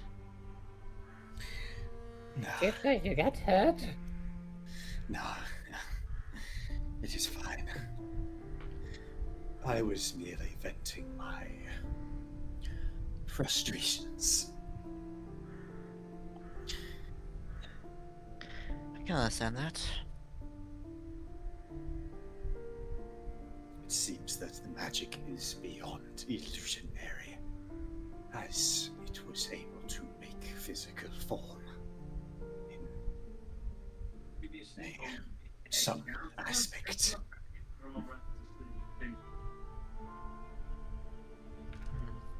Something to watch out for.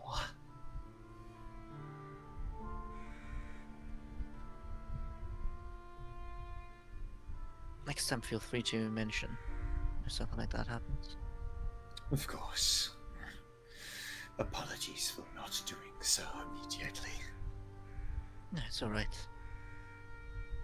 I can't really talk when it comes about not saying something immediately, can I?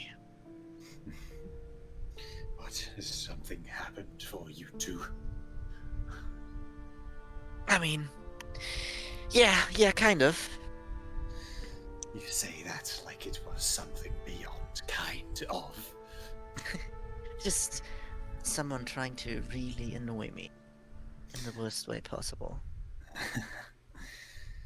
I could say the same with mine. What happened with yours, if I may ask? It was just constantly making noises of sounds of things approaching. It's really frustrating because on the one side you can't ignore it, because what if it's real? The other side, you can't really. It's just constant annoyance. The mists do not wish to let you rest. I see.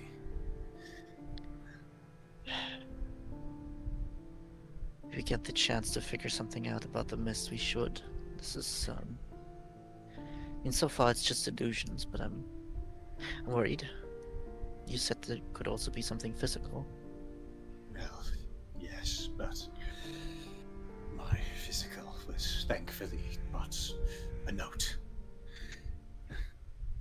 Not sure if it can take a form that would actually cause any threat to us, thankfully. But there is always the possibility of more things, like to those vampires that struck you down, and those wolves that attempted to steal from us.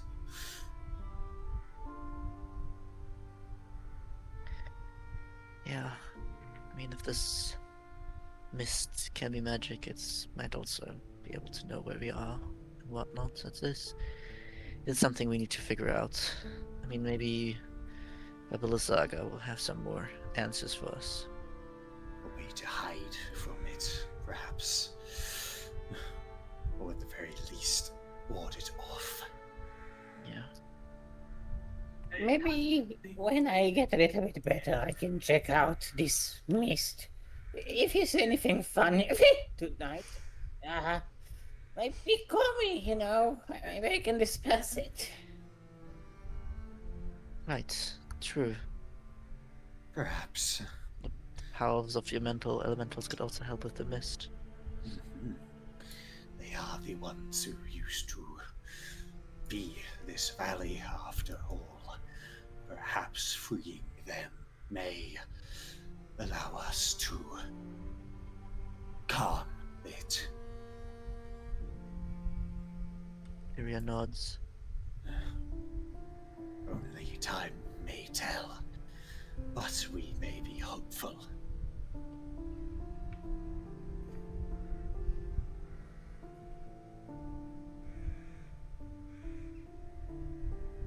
Alright. The rest of the lunch is held in small talk from time to time, or companionable silence.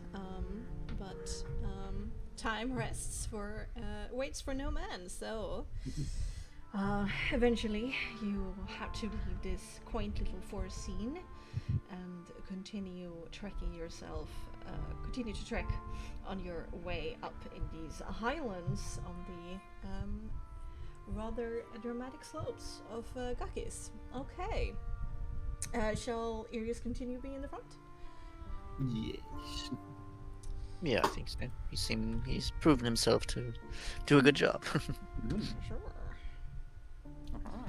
He has. Mhm. Another 21. Okay. Oh. The second part of the journey is still good, but that beginner's luck is not as pronounced. But instead, it is what you expect. A full 4 hours of progress in the allotted time slot that you have to not get more exhausted. Woo! Okay. And those 4 hours passes you by in a blur of exertion and careful deliberation. Water skins are often refilled in the freshwater streams that flow past your way down from the snowy peaks. And by now, you know that risk traveling in the dark with even normal dark vision is not a good idea. Besides, you'll suffer further exhaustion if you continue pushing ahead. So, therefore, you begin searching for a relatively flat and dry area where you can make a comfortable campsite. And you think you strike gold as you clear another bend and then yet another steep hill to come upon a rather surprisingly large clearing that slopes slightly in a south to northern direction. A couple of dozen meters to that north, there's a small waterfall that descends into a drop of about 5 meters or so, and then flows down into a quite broadening small river that splits this clearing in two.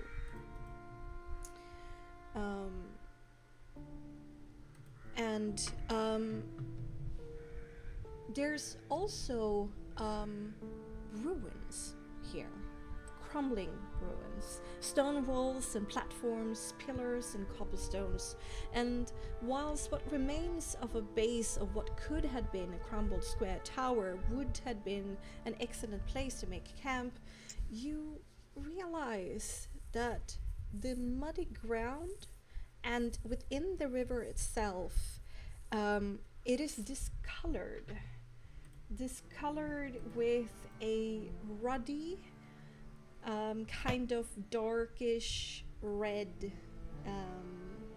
color.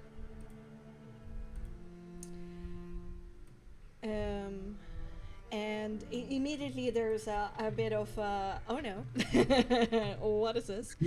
But there's no clear pools of it. It's more rather like, if you could find any way of explaining this, it looks more rather like it might have rained blood an hour or so before, and just it has begun to sink into the ground where there's no puddles left, but the ground is still stained, which in itself is a ludicrous thought, but it's the only way that you can explain it to yourself.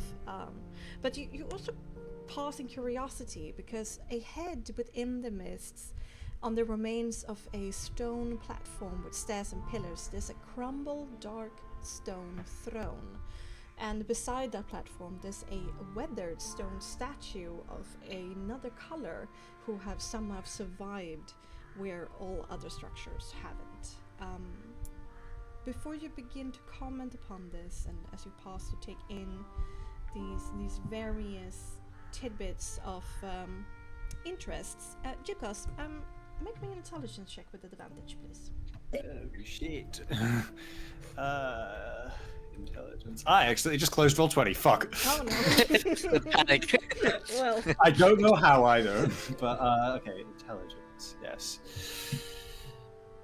With advantage.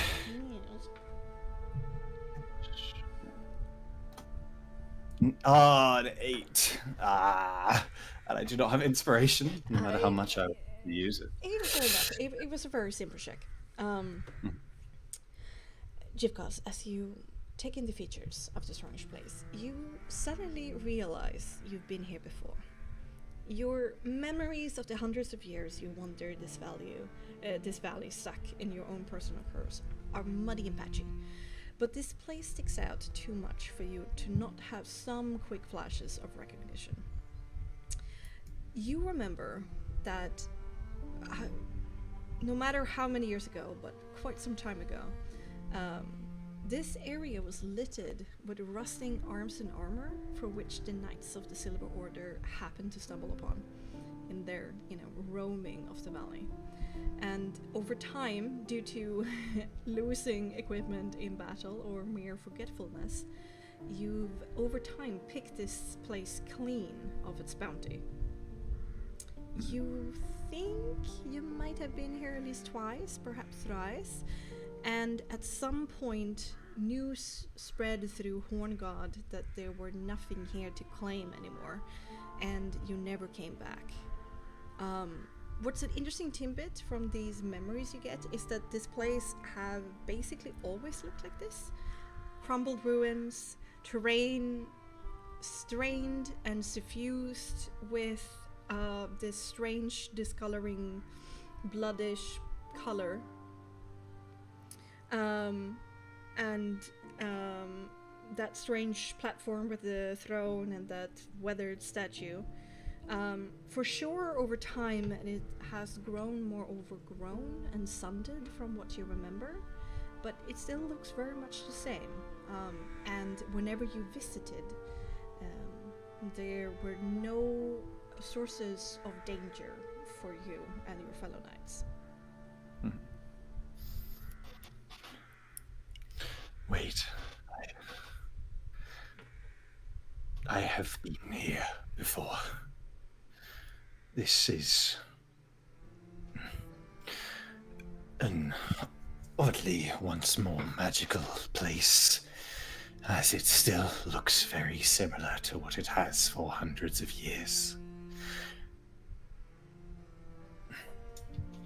I do not believe it is unsafe here, as it has never been in the past. Doesn't look too great, I have to say. Yes, but we have come here time before my order to retrieve more and more weapons and equipment that lay around, but we had been made aware that that had been all but taken. What was here for you to continue looting from? What existed here? I mean, there's nothing here now.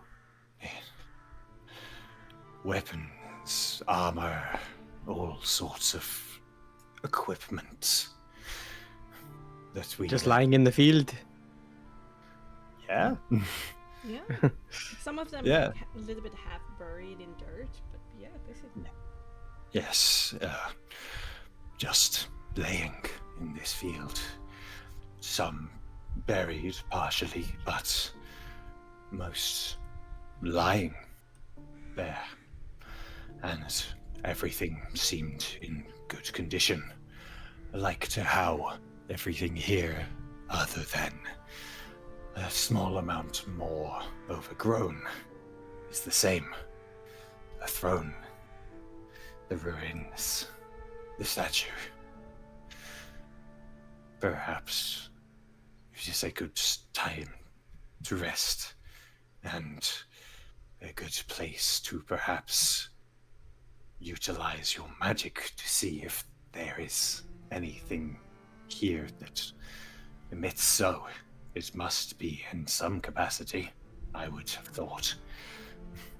Like partially buried, perhaps? Yes, maybe this is a good idea. Or just latent magic alike to the mists.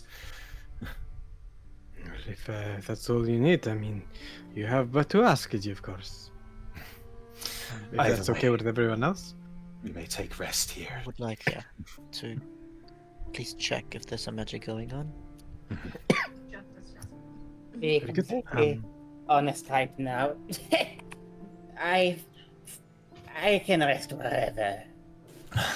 Put me in Castle Ravenloft. I'll rest like a little duck. I will find you a good place to shelter. Nyx finds like a stone to sit on to open his book and read the Coptic words to ritually cast detect magic. Do you kind of remain in the beginning of the clearing, or do you like walk out into like the open field a bit to? Because there's like a river I think that splits probably. into the platform and the throne, Yeah, and the stone probably. is on the other side. You of course would go Nyx in. has no reason. Yeah, Nyx has no reason not to. So like, if it's this around this area, sure. That's where the most Moment. appropriate place is. When Jeskov walks in, Leary will follow. He's quite intrigued. Okay. We go. You go. I guess you go to basically the shore of this broadening stream, or do Makes you sense. cross over so you're closer to the statue? No, we're Well, let's look not at gonna ruin. cross yet. On the other Yeah. side, right? Yeah, like on this side there's like more of this base of a crumbled tower that is kind of quite square, remains of like a wall that perhaps have tumbled over. Yeah. We start here because detect magic lasts 10 minutes, so Yeah. it's more like we can start here and then move on if there's nothing around. Sure. Of course, we'll take Habatia into the building to lay her down. Yeah. Fair. Okay. There's no roof or anything, and the ground is still like covered with moss and soil, but for sure there's a little bit of this kind of chest height at some places and like knee height at other kind of foundation of a square stone tower that you can at least like rest your back against, or be if there's any wind going on, you can be safe from those elements, or just, you know, hide behind a wall, feel slightly more safe. For sure. Okay, so we wait patiently until the ritual casting has gone off. Mhm. Okay. I mean, Illyri would just like take a look on things on this side, like the tower or whatever. Yeah. Make It's me. also just sort of anyway he can remember there being things. Sure. Like point them out Yeah. or something. Okay. Tour guide. Here. And on your found a left, you see. shield. 501 years ago, there was a dagger. I'm looking for maybe, but like maybe Right, there's right. like some emblems or other things on some things that are around here. Make me an investigation cunning. Yay! Advantage because of Jigos. Or both of you. Then a straight roll for me Oh yeah, because because it's a mental check. What the are we both on? of you. The both of you roll. Investigation Okay. cunning. Investigation cunning. Ah, I'm very good at that. Better than me right now, probably. Let's find out. No, probably Oh, not. yeah. You're bringing down the So I now average. have disadvantage, right? Because we both rolled. Yes. Okay. Oh, it did not work. Just roll another one and then. do the rest Yes. of that, yeah. It did not work. That one You did needed 1d20, not 2d20. So, Oh right, you still have to roll 20, of course. so That makes eight. sense. I keep the Still lowest better. one. Haha. Well, there seems to be mostly like open stone surfaces that have been weathered for quite some time. But there were also signs of like things have tumbled over rather than just being eaten. But there's no like signs, any symbols that you find or anything like that. Seems to have been pretty sturdy once upon a time, but evidently not any longer.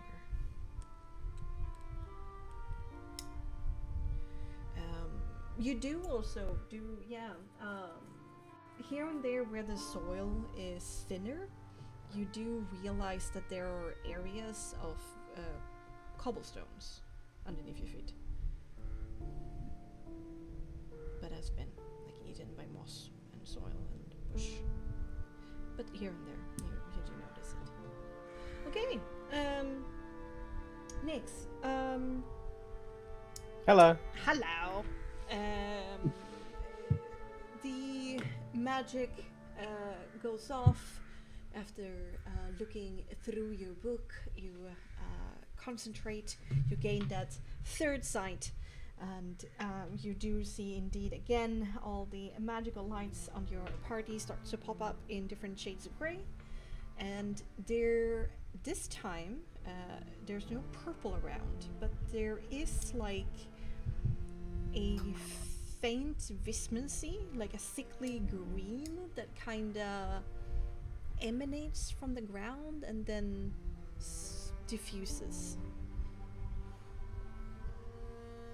Is it everywhere?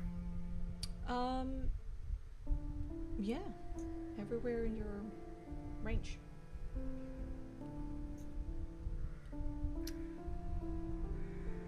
Okay. Good to know. Nick says, Jivkos, before we move on, you were saying that there was just things to pick up around here, armors, weapons just lying around, and you came and plucked everything up, and eventually everything was gone, Yes. right? And there were no bodies in these armors, No. skeletons, pieces of creatures, nothing. Just Actually, pristine armors. Was the armor like entirely pristine, or did it seem slightly worn/used? And the weapons and stuff. Most of the armor, indeed. There were like one or two finds of magical weapons and armors, but there was like just two, and they were like minor enchantments. Do kept them pristine, you know. The other ones were rusty. You don't remember any bones. No, no forms of remains, and most of the armor was rusted, but of course able to be brought back to usability, except for a few items of minor enchantment that were perfectly preserved thanks to their magical nature, of course. Yes. And when you were here, did it look like they were strewn around as if they could have belonged to people that had fallen in a great battle, and it was long ago, and therefore they had decomposed out of these pieces of equipment, something like that? Thanks. I can't answer this. Well, it was kind of strewn about in the area. It's not like you found them in like one particular spot. But it wasn't like a armor, like it was a set of armor then found with a weapon, like it would be one person's stuff. Or were they all just random? Sometimes. But times, yes, they were in sets of armor and weapons. So it's not too big of a leap to make an assumption that there could have been a great battle here, and you just happen to reap the benefits because perhaps, or I don't know, maybe nobody would ever want to come here because everywhere that I can see has this vismancy in the soil, which could, equate to the possibility. Irius kind of reaches up and kind of like pulls a little bit on your forearm. A firefly is a possibility in this location? I've never seen one. Have you? Firefly? As in Yes, like bioluminescence, like small insects that can produce their own lights. You mean like so? Basically, yeah. If he thinks back, for one, would he remember? Because I assume they would have gone there, stayed there, and then gone back. Would he have remembered such sort of like insects? And also, would he remember if the style of it was reminiscent of any armies such as Empress Shay or the Strouds or anything? Oh, because obviously they would have their distinctive styles to determine each other. There's on a the battlefield. possibility here. Pick me another intelligence, but this is straight. It's a little bit higher DV because you only seen them in passing. 10. 10. Well, not in passing. The Stroud ones would have been fucking up close and personal. But you didn't find any that were just like super fancy, if that makes sense. When it comes to fireflies, well, you do know of their existence, but Barovia being up in the mountains wasn't really the climate for it.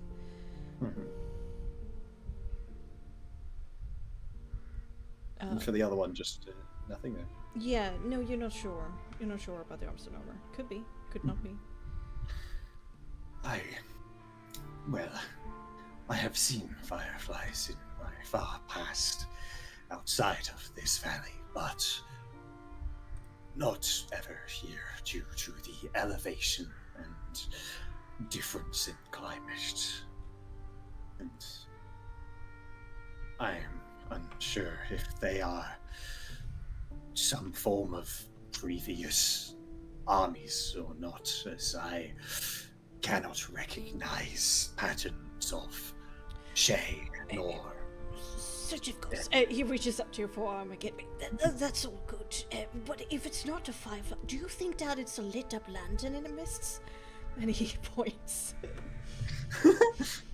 And you all like turn to where he points towards. And there in the heavy mist, you do see a strange kind of bluish light, gently like bob up and down a little bit, kind of dances a little bit, and then it floats into the mist and is gone. Was it magical since detect magic's up? Outside of the 6 Well, meter wait, range. Too far away. Oh, okay. I have never seen something like that, I believe. I am a little worried. I mean, I assume when you usually came here, the mists weren't unfriendly towards you necessarily. So, The mists were never unfriendly towards us when we were all under its curse. yeah, so I'm worried that things might not be as safe as usually was for you here. A blue light goes zooming between 2 trees and it disappears. So, chase. Soul darts off to chase it. Okay. Let me at him! Let me at him! The soul goes running into the forest afterward. Nyx, there is suddenly a source of pretty strong vismancy behind you. I spin on my heels and like sense it and say like behind us, Vismancy. Maybe necromancy of some sort.